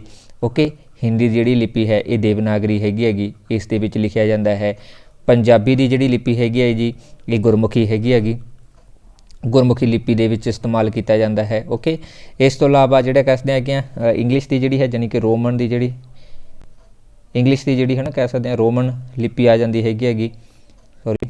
ਓਕੇ, ओके सो ये तीन तरह ਦੀਆਂ ਜਿਵੇਂ ਭਾਸ਼ਾਵਾਂ ਨੇ ਇਹਨਾਂ ਦੀ ਅਲੱਗ-ਅਲੱਗ ਲਿਪੀ ਹੈ। ਹਰ ਇੱਕ ਚੀਜ਼ ਨੂੰ ਜਿਹੜਾ ਕਹਿ ਸਕਦੇ ਹਾਂ, ਹਰ ਇੱਕ ਭਾਸ਼ਾ ਨੂੰ ਲਿਖਣ ਦੇ ਲਈ ਜਿਹੜੇ ਚਿੰਨ੍ਹ ਵਰਤੇ ਜਾਂਦੇ ਨੇ ਉਹਨੂੰ ਲਿਪੀ ਕਿਹਾ ਜਾਂਦਾ ਹੈ। ਇੱਥੇ ਗੱਲ ਕੀਤੀ ਹੈ ਕਿ ਅੱਖਰਾਤਮਕ ਲਿਪੀ ਦੇ ਵਿੱਚ ਹੁੰਦਾ ਹੈ ਕਿ ਸੋ ਇਹਦੇ ਵਿੱਚ ਹੁੰਦਾ ਹੈ ਜੀ ਬੀ ਆਨਸਰ ਸਹੀ ਰਹੂਗਾ ਕਿ ਸਵਰ ਚਿੰਨ੍ਹਾਂ ਨੂੰ ਵਿਅੰਜਨਾਂ ਦੇ ਨਾਲ ਜੋੜਨ ਦੀ ਜਿਹੜੀ ਰੀਤ ਹੁੰਦੀ ਹੈ ਇਸੇ ਨੂੰ ਹੀ ਕਿਹਾ ਜਾਂਦਾ ਹੈ ਅੱਖਰਾਤਮਕ ਲਿਪੀ। ਓਕੇ ਸਿਰਫ ਬੋਲ ਵਾਲੇ ਦੀ ਗੱਲ ਨਹੀਂ ਕੀਤੀ, ਬੋਲ ਬਾਲ ਦੇ ਵਿੱਚ ਤਾਂ ਮੌਖਿਕ ਆ ਜੂਗੀ, ਠੀਕ ਹੈ। ਫਿਰ ਇਸ ਤੋਂ ਬਾਅਦ ਵਿਅੰਜਨਾਂ ਦੇ ਵਿੱਚ ਇਕੱਲੀ ਨਹੀਂ ਹੋ ਸਕਦੀ ਤੇ ਨਾ ਹੀ ਇਕੱਲੇ ਸਵਰ ਹੋ ਸਕਦੇ ਆ, ਇਹਨਾਂ ਦੋਨਾਂ ਨੂੰ ਜੋੜਿਆ ਜਾਊਗਾ ਆਪਸ ਦੇ ਵਿੱਚ ਤੇ ਜੋੜਨ ਤੋਂ ਬਾਅਦ ਹੀ ਜਿਹੜੀ ਹੈ ਲਿਪੀ ਉਹ ਕ੍ਰੀਏਟ ਹੁੰਦੀ ਹੈ। ਸੋ ਇਹੀ ਰੀਤ ਚੱਲਦੀ ਹੁੰਦੀ ਹੈ। ਨੈਕਸਟ ਹੈ ਜੀ 28 ਨੰਬਰ ਭਾਰਤ ਦੀ ਪੁਰਾਣੀ ਲਿਪੀ ਹੈ ਜੀ। ਸੋ ਆਪਸ਼ਨ 1 ਹੈ ਜੀ ਬ੍ਰਹਮੀ ਲਿਪੀ, ਆਪਸ਼ਨ 2 ਹੈ ਖਰੋਸਟੀ ਲਿਪੀ, ਆਪਸ਼ਨ 3 ਹੈ ਸਾਰਦਾ ਲਿਪੀ ਅਤੇ ਆਪਸ਼ਨ 4 ਹੈ ਜੀ ਟਾਕਰੀ। ਸੋ ਭਾਰਤ ਦੀ ਜੇਕਰ ਅਸੀਂ ਪੁਰਾਣੀਆਂ ਲਿਪੀਆਂ ਦੀ ਗੱਲ ਕਰੀਏ ਤਾਂ ਇਹਨਾਂ ਦੇ ਵਿੱਚੋਂ ਕਿਹੜੀ ਹੈ ਜੀ, ਸੋ ਇਹ ਲਿਪੀ ਦਾ ਨਾਮ ਹੈ ਜੀ ਬ੍ਰਹਮੀ ਲਿਪੀ। ਇਹ ਸਭ ਤੋਂ ਪੁਰਾਣੀ ਮੰਨੀ ਜਾਂਦੀ ਹੈ, ਠੀਕ ਹੈ। ਮਤਲਬ ਇਹਨਾਂ ਦੇ ਵਿੱਚੋਂ ਸਭ ਤੋਂ ਪੁਰਾਣੀ ਲਿਪੀ ਮੰਨੀ ਜਾਂਦੀ ਹੈ ਅਤੇ ਇਹ ਮੰਨਿਆ ਜਾਂਦਾ ਹੈ ਕਿ ਇਸ ਭਾਸ਼ਾ ਦਾ ਜਿਹੜਾ ਕਹਿ ਸਕਦੇ ਹਾਂ ਓਰੀਜਨ ਹੋਇਆ ਹੈਗਾ ਗਾ ਇਹ ਚੌਥੀ ਤੋਂ ਲੈ ਕੇ ਤੀਜੀ ਸਦੀ ਈਸਵੀ ਪੂਰਵ ਦੇ ਵਿੱਚ ਹੋਇਆ ਹੈ। ਓਕੇ ਸਦੀ ਈਸਵੀ ਪੂਰਬ ਦੇ ਵਿੱਚ ਇਸ ਦਾ ਓਰੀਜਨ ਹੋਇਆ ਹੈ ਅਤੇ ਇਹ ਵੀ ਮੰਨਿਆ ਜਾਂਦਾ ਹੈ ਕਿ ਇਹਦੀ ਰਚਨਾ ਜਿਹੜੀ ਹੈ ਜਿਹੜਾ ਕਹਿ ਸਕਦੇ ਹਾਂ ਉਹ ਮੌਰੀਆ ਕਾਲ ਦੇ ਦੌਰਾਨ ਹੋਈ ਹੈ, ਜਿਹੜੀ ਕਿ ਮੌਰੀਆ ਜਿਹੜੇ ਮਹਾਰਾਜਾ ਸੀ ਉਸ ਸਮੇਂ ਦੇ ਵਿੱਚ, ਉਸ ਸਮੇਂ ਦੇ ਜਿਹੜੇ ਸ਼ਾਸਕ ਸੀਗੇ ਉਹਨਾਂ ਦੇ ਦੁਆਰਾ ਜਿਹੜਾ ਕਹਿ ਸਕਦੇ ਹਾਂ ਇਸ ਲਿਪੀ ਦਾ ਜਿਹੜਾ ਨਿਰਮਾਣ ਕੀਤਾ ਗਿਆ ਸੀ, ਠੀਕ ਹੈ। ਸੋ ਬ੍ਰਹਮੀ ਲਿਪੀ ਜਿਹੜੀ ਹੈ ਉਹ ਬਹੁਤ ਸਾਰੀਆਂ ਭਾਸ਼ਾਵਾਂ ਦੇ ਨਾਲ ਮਿਲਦੀ ਹੈਗੀ ਆ, ਖਾਸ ਤੌਰ 'ਤੇ ਇਹਦੇ ਜਿਹੜੇ ਸ਼ਬਦ ਨੇ ਸਾਡੀ ਗੁਰਮੁਖੀ ਦੇ ਨਾਲ ਵੀ ਮਿਲਦੇ ਹੈਗੇ ਆ। ਓਕੇ ਗੁਰਮੁਖੀ ਲਿਪੀ ਦੇ ਨਾਲ ਸਾਡੇ ਜਿਹੜੇ ਕਹਿ ਸਕਦੇ ਹਾਂ ਵਿਚਾਰ ਮਿਲਦੇ ਆ। ਵਿਚਾਰ ਮਤਲਬ ਸਾਈਨ ਚਿੰਨ੍ਹਾਂ ਦੀ ਗੱਲ ਕੀਤੀ ਹੈ, ਸਿੰਬਲਸ ਦੀ ਗੱਲ ਕੀਤੀ ਗਈ ਹੈ, ਠੀਕ ਹੈ। ਸੋ ਧਿਆਨ ਨਾਲ ਥੋੜ੍ਹਾ ਜਿਹਾ ਕਈ ਵਾਰ ਬੋਲਣ 'ਚ ਇੱਧਰ ਉੱਧਰ ਹੋ ਜਾਂਦਾ ਹੁੰਦਾ। ਓਕੇ ਇਸ ਤੋਂ ਇਲਾਵਾ ਬਾਂਗਲਾ ਲਿਪੀ ਜਿਹੜੀ ਹੈ ਇਹਦੇ ਵੀ ਜਿਹੜੇ ਸ਼ਬਦ ਇਸ ਦੇ ਨਾਲ ਮਿਲਦੇ ਹੈਗੇ ਨੇਗੇ, ਚਿੰਨ੍ਹ ਜਿਹੜੇ ਹੈਗੇ। ਓਕੇ ਬਾਂਗਲਾ ਲਿਪੀ ਤੋਂ ਬਾਅਦ ਗੁਜਰਾਤੀ ਜਿਹੜੀ ਆਉਂਦੀ ਹੈ ਇਹਦੇ ਨਾਲ ਵੀ ਇਸ ਦੇ ਜਿਹੜੇ ਕਹਿ ਸਕਦੇ ਹਾਂ ਚਿੰਨ੍ਹ ਮਿਲਦੇ ਹੈਗੇ ਆ। ਗੁਜਰਾਤੀ ਤੋਂ ਇਲਾਵਾ ਬੰਗਲਾ ਹੋ ਜਾਂਦੀ ਹੈ ਅਤੇ ਦੇਵਨਾਗਰੀ। ਓਕੇ ਇਹਨਾਂ ਸਾਰਿਆਂ ਦੇ ਨਾਲ ਜਿਹੜੇ ਇਸ ਦੇ ਸ਼ਬਦ ਨੇ ਉਹ ਮਿਲਦੇ ਹੈਗੇ ਨੇ, ਜਿਹੜੇ ਚਿੰਨ੍ਹ ਨੇ ਜਿਵੇਂ ਆਪਾਂ ਪੰਜਾਬੀ ਦੇ ਵਿੱਚ ਊੜਾ ਲਿਖਦੇ ਹਾਂ, ਆੜਾ ਲਿਖਦੇ ਹਾਂ ਨਾ, ਚਿੰਨ੍ਹ ਨੇਗੇ ਇਹ ਚਿੰਨ੍ਹ ਮਿਲਦੇ ਹੈਗੇ ਨੇ ਬ੍ਰਹਮੀ ਲਿਪੀ ਦੇ ਨਾਲ। ਓਕੇ ਇਹ ਸਭ ਤੋਂ ਪੁਰਾਣੀ ਲਿਪੀ ਮੰਨੀ ਜਾਂਦੀ ਹੈ ਭਾਰਤ ਦੀ ਅਤੇ ਚੰਦਰਗੁਪਤ ਮੌਰੀਆ ਅੱਗੇ ਜਿਹੜੇ ਸੀਗੇ ਉਸ ਸਮੇਂ ਦੇ ਵਿੱਚ ਇਹਦਾ ਨਿਰਮਾਣ ਹੋਇਆ ਸੀ, ਚੌਥੀ ਤੋਂ ਤੀਜੀ ਸਦੀ ਈਸਵੀ ਪੂਰਵ ਦੇ ਵਿੱਚ। ਨੈਕਸਟ ਹੈ ਖਰੋਸਟੀ। ਸੋ ਖਰੋਸਟੀ ਜਿਹੜੀ ਹੈ ਪ੍ਰਮੁੱਖ ਤੌਰ ਦੇ ਵਿੱਚ ਗੰਧਾਰ ਦੇ ਵਿੱਚ ਬੋਲੀ ਜਾਂਦੀ ਹੈਗੀ ਹੈ, ਪਾਕਿਸਤਾਨ ਦੇ ਵਿੱਚ ਬੋਲੀ ਜਾਂਦੀ ਹੈ ਅਤੇ ਅਫਗਾਨਿਸਤਾਨ ਦੇ ਵਿੱਚ ਬੋਲੀ ਜਾਂਦੀ ਹੈ। ਇਹਨਾਂ ਖੇਤਰਾਂ ਦੇ ਵਿੱਚ ਇਹ ਬੋਲੀ ਜਾਂਦੀ ਹੈ ਭਾਸ਼ਾ ਅਤੇ ਇਸ ਲਿਪੀ ਦਾ ਜਿਹੜਾ ਵਿਕਾਸ ਹੈ ਮੰਨਿਆ ਜਾਂਦਾ ਹੈ ਕਿ ਇਹ ਵੀ ਤੀਸਰੀ ਤੋਂ ਚੌਥੀ ਸਦੀ ਈਸਵੀ ਦੇ ਵਿੱਚ ਹੀ ਇਸ ਦਾ ਵੀ ਜਨਮ ਹੋਇਆ ਹੈਗਾ ਅਤੇ ਇਹਦਾ ਜਿਹੜਾ ਜਨਮ ਹੈ ਨਾ ਉਹ ਆਰਾਮੀ ਲਿਪੀ ਤੋਂ ਵਿਕਸਿਤ ਹੋਇਆ ਹੈ। ਆਰਾਮੀ ਲਿਪੀ ਤੋਂ ਜਿਵੇਂ ਆਪਾਂ ਕਹਿੰਦੇ ਹਾਂ ਆਰਾਮੀ ਲਿਪੀ ਇਸ ਤੋਂ ਵਿਕਸਿਤ ਹੋਈ ਹੈਗੀ ਖਰੋਸਟੀ ਲਿਪੀ। ਇਹ ਵੀ ਕਾਫੀ ਇੰਪੋਰਟੈਂਟ ਹੈਗੀ ਔਰ ਇਹਦੇ ਬਾਰੇ ਇਹ ਮੰਨਿਆ ਜਾਂਦਾ ਹੈ ਕਿ ਖਰੋਸਟੀ ਲਿਪੀ ਦਾ ਜਿਹੜਾ ਇਸਤੇਮਾਲ ਹੈ ਉਹ ਅਸ਼ੋਕ ਦੇ ਦੁਆਰਾ ਕੀਤਾ ਗਿਆ ਹੈ ਆਪਣੇ ਕਈ ਸਾਰੇ ਥੰਮਾਂ ਦੇ ਵਿੱਚ ਅਤੇ ਜਿਹੜੀ ਇਹ ਖਰੋਸਟੀ ਲਿਪੀ ਹੈ ਇਹਦਾ ਇਸਤੇਮਾਲ ਕੀਤਾ ਜਾਂਦਾ ਹੈ ਜੀ ਸੱਜੇ ਤੋਂ ਖੱਬੇ, ਠੀਕ ਹੈ, ਸੱਜੇ ਤੋਂ ਖੱਬੇ। ਅਤੇ ਸਾਡੀ ਗੁਰਮੁਖੀ ਜਿਹੜੀ ਹੈ ਉਹ ਖੱਬੇ ਤੋਂ ਸੱਜੇ ਲਿਖੀ ਜਾਂਦੀ ਹੈ, ਬਟ ਇਹ ਲਿਖੀ ਜਾਂਦੀ ਹੈ ਜੀ ਸੱਜੇ ਤੋਂ ਖੱਬੇ ਖਰੋਸਟੀ ਲਿਪੀ। ਓਕੇ ਔਰ ਤੀਸਰੀ ਲਿਪੀ ਹੈ ਜੀ ਸ਼ਾਰਦਾ ਲਿਪੀ। ਸ਼ਾਰਦਾ ਲਿਪੀ ਜਿਹੜੀ ਹੈ ਇਹ ਬ੍ਰਹਮੀ ਪਰਿਵਾਰ ਦੇ ਨਾਲ ਜੁੜੀ ਹੋਈ ਹੈ, ਯਾਨੀ ਕਿ ਇਸ ਭਾਸ਼ਾ ਦੇ ਵਿੱਚ ਇਸ ਦਾ ਓਰੀਜਨ ਹੋਇਆ ਹੈਗਾ। ਓਕੇ ਇੱਥੋਂ ਇਹ ਸ਼ੁਰੂਆਤ ਹੋਈ ਹੈਗੀ ਇਹਦੀ ਅਤੇ ਇਹ ਵੀ ਕਾਫੀ ਫੇਮਸ ਰਹੀ ਹੈ ਬ੍ਰਹਮੀ ਲਿਪੀ। ਔਰ ਇਸ ਦੀ ਜਿਹੜੀ ਕਹਿ ਸਕਦੇ ਹਾਂਗੇ ਰਚਨਾ ਹੈ ਉਹ 8ਵੀਂ ਸਦੀ ਦੇ ਵਿੱਚ ਮੰਨੀ ਗਈ ਹੈ ਕਿ ਇਸ ਸਦੀ ਦੇ ਵਿੱਚ ਇਸ ਦੀ ਰਚਨਾ ਹੋਈ ਹੈਗੀ ਹੈ ਅਤੇ ਬ੍ਰਹਮੀ ਲਿਪੀ ਤੋਂ ਇਲਾਵਾ ਸ਼ਾਰਦਾ ਲਿਪੀ ਜਿਹੜੀ ਹੈ ਇਹਦਾ ਇਸਤੇਮਾਲ ਕੀਤਾ ਜਾਂਦਾ ਹੈ ਜੀ ਸੰਸਕ੍ਰਿਤ ਅਤੇ ਕਸ਼ਮੀਰੀ ਭਾਸ਼ਾ ਨੂੰ ਲਿਖਣ ਦੇ ਲਈ। Very important. ਓਕੇ ਸੰਸਕ੍ਰਿਤ ਅਤੇ ਕਸ਼ਮੀਰੀ ਭਾਸ਼ਾ ਨੂੰ ਲਿਖਣ ਦੇ ਲਈ ਇਸ ਦਾ ਇਸਤੇਮਾਲ ਕੀਤਾ ਜਾਂਦਾ ਹੈ। ਨੈਕਸਟ ਹੈ ਟਾਕਰੀ ਲਿਪੀ। ਸੋ ਟਾਕਰੀ ਲਿਪੀ ਜਿਹੜੀ ਹੈ ਇਹਦਾ ਕਹਿੰਦੇ ਆ ਨਿਰਮਾਣ ਜਿਹੜਾ ਹੈ ਵੱਖ-ਵੱਖ ਇਤਿਹਾਸਕਾਰ ਵੱਖ-ਵੱਖ ਮੰਨਦੇ ਹੈਗੇ ਨੇ ਕਿ ਠਾਕਰ ਰਾਜਪੂਤ ਚੌਧਰੀਆਂ ਦੇ ਦੁਆਰਾ ਇਸ ਨੂੰ ਸ਼ੁਰੂ ਕੀਤਾ ਗਿਆ ਹੈ। ਠਾਕਰ ਰਾਜਪੂਤ ਚੌਧਰੀਆਂ ਦੇ ਦੁਆਰਾ ਇਸ ਨੂੰ ਸ਼ੁਰੂ ਕੀਤਾ ਗਿਆ ਸੀਗਾ ਅਤੇ ਇਹ ਪ੍ਰਮੁੱਖ ਤੌਰ ਦੇ ਵਿੱਚ ਜਿਹੜਾ ਕਹਿ ਸਕਦੇ ਹਾਂ ਜੰਮੂ ਅਤੇ ਪੰਜਾਬ ਦੇ ਪਹਾੜੀ ਇਲਾਕਿਆਂ ਦੇ ਵਿੱਚ ਬੋਲੀ ਜਾਂਦੀ ਹੈਗੀ ਲਿਖੀ ਜਾਂਦੀ ਹੈ, ਮਤਲਬ ਇਸਤੇਮਾਲ ਕੀਤੀ ਜਾਂਦੀ ਹੈ, ਠੀਕ ਹੈ। ਪੰਜਾਬ ਦੇ ਪਹਾੜੀ ਖੇਤਰਾਂ ਦੇ ਵਿੱਚ ਧਿਆਨ ਨਾਲ ਨੋਟ ਕਰਨਾ ਅਤੇ ਕਈ ਮਤਲਬ ਇਹਨੂੰ ਵੀ ਮੰਨਦੇ ਹੈ ਕਿ ਪੁਰਾਣੇ ਸਮੇਂ ਦੇ ਵਿੱਚ ਸਾਡੇ ਪੰਜਾਬ ਦਾ ਨਾਮ ਜਿਹੜਾ ਟੱਕ ਦੇਸ਼ ਸੀਗਾ, ਠੀਕ ਹੈ, ਇਸੇ ਕਾਰਨ ਕਰਕੇ ਇਹਦਾ ਨਾਮ ਟਾਕਰੀ ਪੈ ਗਿਆ ਅਤੇ ਕੁਛ ਕਬੀਲੇ ਵੀ ਮੰਨਦੇ ਆ ਕਿ ਇੱਥੇ ਟੱਕ ਕਬੀਲਾ ਸੀ ਉਹਦੇ ਨਾਮ ਦੇ ਉੱਪਰ ਇਸਦਾ ਜਿਹੜਾ ਹੈ ਨਾ ਇਹ ਨਾਮ ਪਿਆ ਸੀ, ਬਟ ਇਹ ਅਲੱਗ-ਅਲੱਗ ਨੇ। ਜ਼ਿਆਦਾਤਰ ਜਿਹੜਾ ਹੈ ਠਾਕਰ ਰਾਜਪੂਤ ਚੌਧਰੀਆਂ ਦੇ ਜਿਹੜਾ ਜ਼ਿਆਦਾ ਮੰਨਿਆ ਇਸ ਰਿਲੇਟਡ। ਓਕੇ ਨੈਕਸਟ ਹੈ ਜੀ 29 ਨੰਬਰ ਗੁਰਮੁਖੀ ਆਰਥੋਗ੍ਰਾਫੀ ਕਿਹਾ ਜਾਂਦਾ ਹੈ ਜੀ। ਸੋ ਆਪਸ਼ਨ 1 ਹੈ ਧੁਨੀਆਤਮਕ ਅਧਿਐਨ ਨੂੰ, ਆਪਸ਼ਨ 2 ਹੈ ਜੀ ਅੱਖਰ ਲਿਖਣ ਪ੍ਰਣਾਲੀ ਨੂੰ, ਆਪਸ਼ਨ 3 ਹੈ ਜੀ ਵਾਕ ਲਿਖਣ ਪ੍ਰਣਾਲੀ ਨੂੰ ਅਤੇ ਆਪਸ਼ਨ 4 ਹੈ ਜੀ ਸ਼ਬਦ ਲਿਖਣ ਪ੍ਰਣਾਲੀ ਨੂੰ। ਓਕੇ, ਸੋ ਗੁਰਮੁਖੀ ਦੇ ਵਿੱਚ ਆਰਥੋਗ੍ਰਾਫੀ ਜਿਹੜੀ ਹੈ ਇਹ ਕਿਹੜੀ ਚੀਜ਼ ਦੇ ਲਈ ਇਸਤੇਮਾਲ ਕੀਤੀ ਜਾਂਦੀ ਹੈ ਜੀ? ਸੋ ਇਹ ਇਸਤੇਮਾਲ ਕੀਤੀ ਜਾਂਦੀ ਹੈ ਜੀ ਇਹਨਾਂ ਦੇ ਵਿੱਚੋਂ ਅੱਖਰ ਲਿਖਣ ਦੇ ਲਈ। ਆਰਥੋਗ੍ਰਾਫੀ ਦਾ ਮਤਲਬ ਹੈ ਕਿ ਜੀ ਲਿਖਣ ਦੀ ਪ੍ਰਕਿਰਿਆ। ਗੁਰਮੁਖੀ ਨੂੰ ਲਿਖਣ ਦੇ ਲਈ ਜਿਹੜਾ ਕਹਿ ਸਕਦੇ ਹਨ ਇਸਤੇਮਾਲ ਕੀਤਾ ਜਾਂਦਾ ਹੈ ਮੈਥਡ, ਉਸੇ ਨੂੰ ਹੀ ਕਿਹਾ ਜਾਂਦਾ ਹੈ orthography. Very very important. Okay, so ਅਗਰ ਕਿਹਾ ਜਾਵੇ ਕਿ ਧੁਨੀਆਤਮਕ ਅਧਿਐਨ ਦੇ ਨਾਲ ਸੰਬੰਧਿਤ ਆ, ਧੁਨੀਆਤਮਕ ਅਧਿਐਨ ਦੇ ਲਈ ਜਿਹੜਾ ਹੈ ਵਰਤਿਆ ਜਾਂਦਾ ਹੈ ਉਸ ਨੂੰ ਕਿਹਾ ਜਾਂਦਾ ਹੈ ਫੋਨੋਟੈਕਸ। ਓਕੇ, ਫੋਨੋਟੈਕਸ ਜਿਹੜਾ ਹੈ ਇਹ ਧੁਨੀ ਦੇ ਲਈ ਇਸਤੇਮਾਲ ਕੀਤਾ ਜਾਂਦਾ ਹੈ। ਗੁਰਮੁਖੀ ਦੇ ਲਈ ਜਿਹੜਾ ਕਹਿ ਸਕਦੇ ਹਾਂ ਜਿਹੜੀ ਲਿਖਣ ਦੇ ਰੂਪ ਦੇ ਵਿੱਚ ਇਸਤੇਮਾਲ ਕੀਤੀ ਜਾਂਦੀ ਹੈ ਅੱਖਰਾਂ ਨੂੰ, ਉਹਦੇ ਲਈ ਆਰਥੋਗ੍ਰਾਫੀ ਦਾ ਇਸਤੇਮਾਲ ਕੀਤਾ ਜਾਂਦਾ ਹੈ। ਓਕੇ, ਸੋ ਨੀਚੇ ਵੀ ਧਿਆਨ ਰੱਖਿਆ ਕਰੋ, ਇੱਥੇ ਆਨਸਰ ਦਿੱਤਾ ਹੁੰਦਾ, ਕਈ ਵਾਰ ਇੱਧਰ ਮੇਰੇ ਨਾਲ ਚੱਲਦੇ ਰਹੋ, ਠੀਕ ਹੈ। ਇੱਥੇ ਮੈਂ ਐਕਸਟਰਾ ਦੱਸ ਦਿੰਦਾ ਤਾਂ ਕਿ ਕਈ ਚੀਜ਼ਾਂ ਹੋਰ ਵੀ ਕਵਰ ਹੋ ਜਾਣ ਇਹਦੇ ਨਾਲ। ਨੈਕਸਟ ਹੈ ਜੀ 30 ਨੰਬਰ ਕੁਐਸਚਨ ਗੁਰਮੁਖੀ ਆਰਥੋਗ੍ਰਾਫੀ ਦੀ ਸੰਖਿਆਤਮਕ ਤਰਤੀਬ ਦਾ ਸੰਬੰਧ ਹੁੰਦਾ ਹੈ। ਸੋ ਆਪਸ਼ਨ 1 ਹੈ ਧੁਨੀਆਂ ਦੇ ਨਾਲ, ਆਪਸ਼ਨ 2 ਹੈ ਵਾਕਾਂ ਦੇ ਨਾਲ, ਆਪਸ਼ਨ 3 ਹੈ ਵਾਕਾਂਸ਼ਾਂ ਦੇ ਨਾਲ ਅਤੇ ਆਪਸ਼ਨ 4 ਹੈ ਸ਼ਬਦਾਂ ਦੇ ਨਾਲ। ਸੋ ਗੁਰਮੁਖੀ ਦੇ ਵਿੱਚ ਆਰਥੋਗ੍ਰਾਫੀ ਜਿਹੜੀ ਸੰਖਿਅਤ ਤਰਤੀਬ ਹੁੰਦੀ ਹੈ ਇਹਦਾ ਸੰਬੰਧ ਹੁੰਦਾ ਹੈ ਜੀ ਸ਼ਬਦਾਂ ਦੇ ਨਾਲ। ਓਕੇ, ਸ਼ਬਦਾਂ ਦੇ ਵਿੱਚ ਆਪਾਂ ਲਿਖਦੇ ਹੈਗੇ ਆ ਇਸ ਨੂੰ ਪੂਰਾ ਦਾ ਪੂਰਾ। ਓਕੇ, ਔਰ ਲਿਖਣ ਦੀ ਜਿਹੜੀ ਪ੍ਰਕਿਰਿਆ ਹੈ ਇਸੇ ਨੂੰ ਅਸੀਂ ਜਿਹੜਾ ਕਹਿ ਦਿੰਦੇ ਹਾਂ ਆਰਥੋਗ੍ਰਾਫੀ। ਬਟ ਇਹਦੇ ਵਿੱਚ ਜਿਹੜਾ ਸੰਖਿਆਤਮਕ ਰੂਪ ਦੇ ਵਿੱਚ ਤਰਤੀਬ ਦੇ ਨਾਲ ਜਿਹੜਾ ਕਹਿ ਹਾਂ ਵਰਤਿਆ ਜਾਂਦਾ ਹੈ ਉਹ ਹੁੰਦੇ ਸ਼ਬਦ ਜੀ। ਠੀਕ ਹੈ, ਸਾਰੇ ਸ਼ਬਦ ਨੇ ਮਿਲਾ ਕੇ ਹੀ ਜਿਹੜੀ ਇਹ ਲਾਈਨ ਬਣੀ ਹੈਗੀ ਆ। ਬਟ ਇਹਨੂੰ ਪੂਰੇ ਨੂੰ ਜਿਹੜਾ ਆਪਾਂ ਕਹਿ ਦਿੰਦੇ ਹਾਂ ਆਰਥੋਗ੍ਰਾਫੀ, ਲਿਖਣ ਦੀ ਪ੍ਰਕਿਰਿਆ ਜਿਹੜੀ ਹੈ। ਓਕੇ, ਨੈਕਸਟ ਹੈ ਜੀ 31 ਨੰਬਰ ਗੁਰਮੁਖੀ ਆਰਥੋਗ੍ਰਾਫੀ ਦੇ ਵਿੱਚ ਕਿਹੜੀ ਤਰਤੀਬ ਨਹੀਂ ਮਿਲਦੀ? ਸੋ ਆਪਸ਼ਨ 1 ਹੈ ਖਾਸ ਕ੍ਰਮਵਾਰ ਤਰਤੀਬ, ਆਪਸ਼ਨ 2 ਹੈ ਭਿੰਨਤਾ ਸੂਚਕ ਤਰਤੀਬ, ਆਪਸ਼ਨ 3 ਹੈ ਸੰਖੇਪਤ ਅਤੇ ਆਪਸ਼ਨ 4 ਹੈ ਮੁੱਖ ਅੱਖਰੀ ਤਰਤੀਬ। ਸੋ ਇਹਦੇ ਵਿੱਚੋਂ ਆਪਾਂ ਤਿੰਨੇ ਹੀ ਪੁਆਇੰਟ ਮੋਸਟਲੀ ਲਾਸਟ ਵਾਲੇ ਪੁਆਇੰਟ ਦੇ ਵਿੱਚ ਡਿਸਕਸ ਕੀਤੇ ਨੇਗੇ। ਸੋ ਗੁਰਮੁਖੀ ਲਿਪੀ ਦੇ ਵਿੱਚ ਆਰਥੋਗ੍ਰਾਫੀ ਜਿਹੜੀ ਹੈ ਉਹ ਖਾਸ ਕ੍ਰਮਵਾਰ ਹੈ, ਤਰਤੀਬਵਾਰ ਚੱਲਦੀ ਹੈਗੀ ਆ। ਇਹ ਨਹੀਂ ਜਿਹੜੀ ਚੀਜ਼ ਜਿੱਥੋਂ ਚੀਜ਼ ਹੈ ਸ਼ੁਰੂ ਕਰ ਲਵਾਂਗੇ, ਤਰਤੀਬ ਰਹੂਗੀ, ਲੜੀਵਾਰ ਰਹੂਗੀ। ਠੀਕ ਹੈ, ਕੋਈ ਮਤਲਬ ਇੱਧਰ ਉੱਧਰ ਨਹੀਂ ਹੋਣਾ ਚਾਹੀਦਾ ਹੈ। ਸੰਖੇਪਤ ਇਹ ਆਪਾਂ ਲਾਸਟ ਪੁਆਇੰਟ ਕੀਤਾ ਹੈ ਕਿ ਸੰਖੇਪਤ ਰੂਪ ਦੇ ਵਿੱਚ ਇਹ ਚੀਜ਼ ਹੁੰਦੀ ਹੈਗੀ ਹੈ ਨਾ, ਪੂਰਨ ਰੂਪ ਦੇ ਵਿੱਚ। ਅਤੇ ਇਸ ਤੋਂ ਇਲਾਵਾ ਮੁੱਖ ਅੱਖਰੀ ਜਿਹੜੇ ਤਰਤੀਬ ਹੈ ਇਹ ਵੀ ਇਹਦੇ ਵਿੱਚ ਸ਼ਾਮਲ ਹੁੰਦੇ ਨੇ। ਬਟ ਭਿੰਨਤਾ ਦਾ ਸੂਚਕ ਤਰਤੀਬ ਜਿਹੜਾ ਹੈ ਉਹ ਇਸ ਦੇ ਵਿੱਚ ਸ਼ਾਮਲ ਨਹੀਂ ਹੁੰਦਾ। ਓਕੇ, ਭਿੰਨਤਾ ਸੂਚਕ ਜਿਹੜਾ ਤਰਤੀਬ ਹੈ ਉਹ ਇਹਦੇ ਵਿੱਚ ਸ਼ਾਮਲ ਨਹੀਂ ਹੁੰਦਾ। ਸੋ ਇਸੇ ਕਰਕੇ ਹੀ ਇਸ ਨੂੰ ਇਸ ਤੋਂ ਬਾਹਰ ਰੱਖਿਆ ਗਿਆ ਹੈ। ਨੈਕਸਟ ਹੈ ਜੀ 32 ਨੰਬਰ ਧੁਨੀ ਤੇ ਵਰਨ। ਸੋ ਆਪਸ਼ਨ 1 ਹੈ ਇੱਕ ਸਮਾਨ ਹਨ, ਆਪਸ਼ਨ 2 ਹੈ ਵੱਖ-ਵੱਖ ਹਨ, ਆਪਸ਼ਨ 3 ਹੈ ਅੰਸ਼ਕ ਰੂਪ ਦੇ ਵਿੱਚ ਸਮਾਨ ਹਨ ਅਤੇ ਆਪਸ਼ਨ 4 ਹੈ ਅੰਸ਼ਕ ਰੂਪ ਦੇ ਵਿੱਚ ਸਮਾਨ ਨਹੀਂ ਹੈਗੀ। ਸੋ ਧੁਨੀ ਅਤੇ ਵਰਨ ਇਹ ਦੋਨੋਂ ਹੀ ਵੱਖਰੀਆਂ ਚੀਜ਼ਾਂ ਨੇ, ਯਾਨੀ ਕਿ ਇਹ ਵੱਖ-ਵੱਖ ਕਨਸੈਪਟ ਨੇ।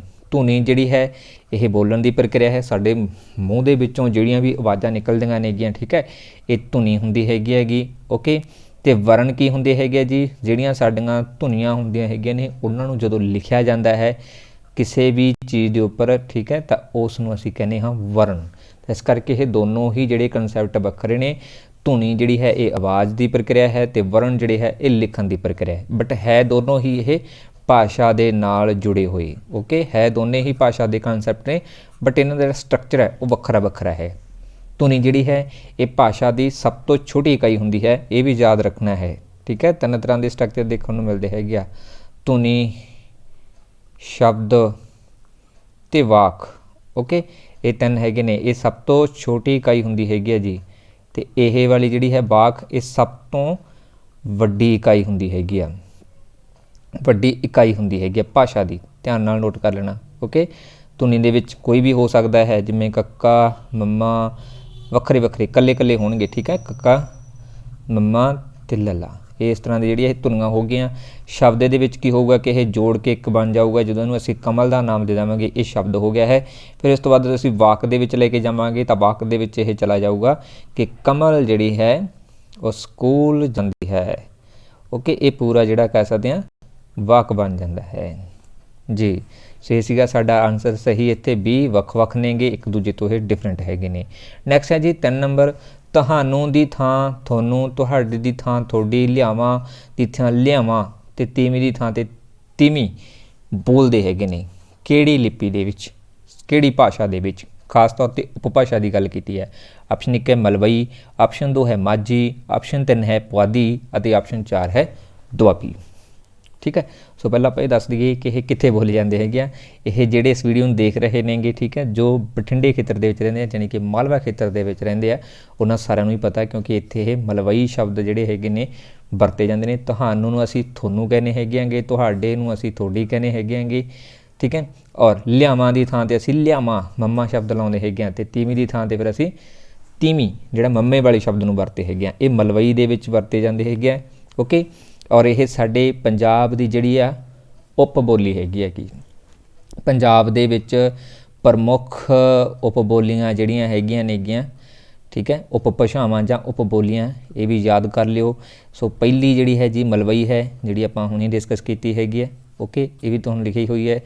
माझी भी इत्थे बोली जांदी हैगी है जी, प्रमुख की गल कर रहे हैं जी। ठीक है, और तीसरी है जी दुआबी, ये प्रमुख ने गया, हालांकि है कुछ होर भी ने। ठीक है, ध्यान रखना कि मलवई वाला जिहड़ा खेत्र है ये वर्तमान समय 15 जिले पैंदे हैगे ने। मलेरकोटला जिहड़ा है वो नवां ऐड किया गया हैगा। ओके, ये खेत्र भी बन जाता है। ये किहड़े-किहड़े दरियावां दे विचकार है जी?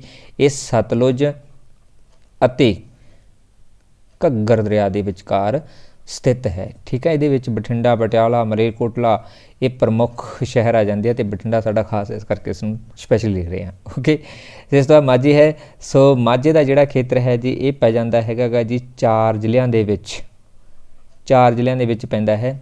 ਅਤੇ ਇਹਦੇ ਅਧੀਨ ਗੱਲ ਕਰੀਏ ਆਪਾਂ ਪ੍ਰਮੁੱਖ, ਇਹ ਦੁਆਬਿਆਂ ਦੀ ਗੱਲ ਹੀ ਆਉਂਦੀ ਹੈ ਕਿ ਕਿਹੜੇ ਦੁਆਬੇ ਹਨ, ਉਹਦੇ ਅਧੀਨ ਹੀ ਭਾਸ਼ਾਵਾਂ ਵੱਖ-ਵੱਖ ਬੋਲੀਆਂ ਜਾਂਦੀਆਂ ਨੇ। ਭਾਸ਼ਾ ਵਾਲਾ ਕਨਸੈਪਟ ਤੁਹਾਨੂੰ ਅਲੱਗ ਤੋਂ ਮੈਂ ਦੱਸ ਦੂੰਗਾ ਜੀ।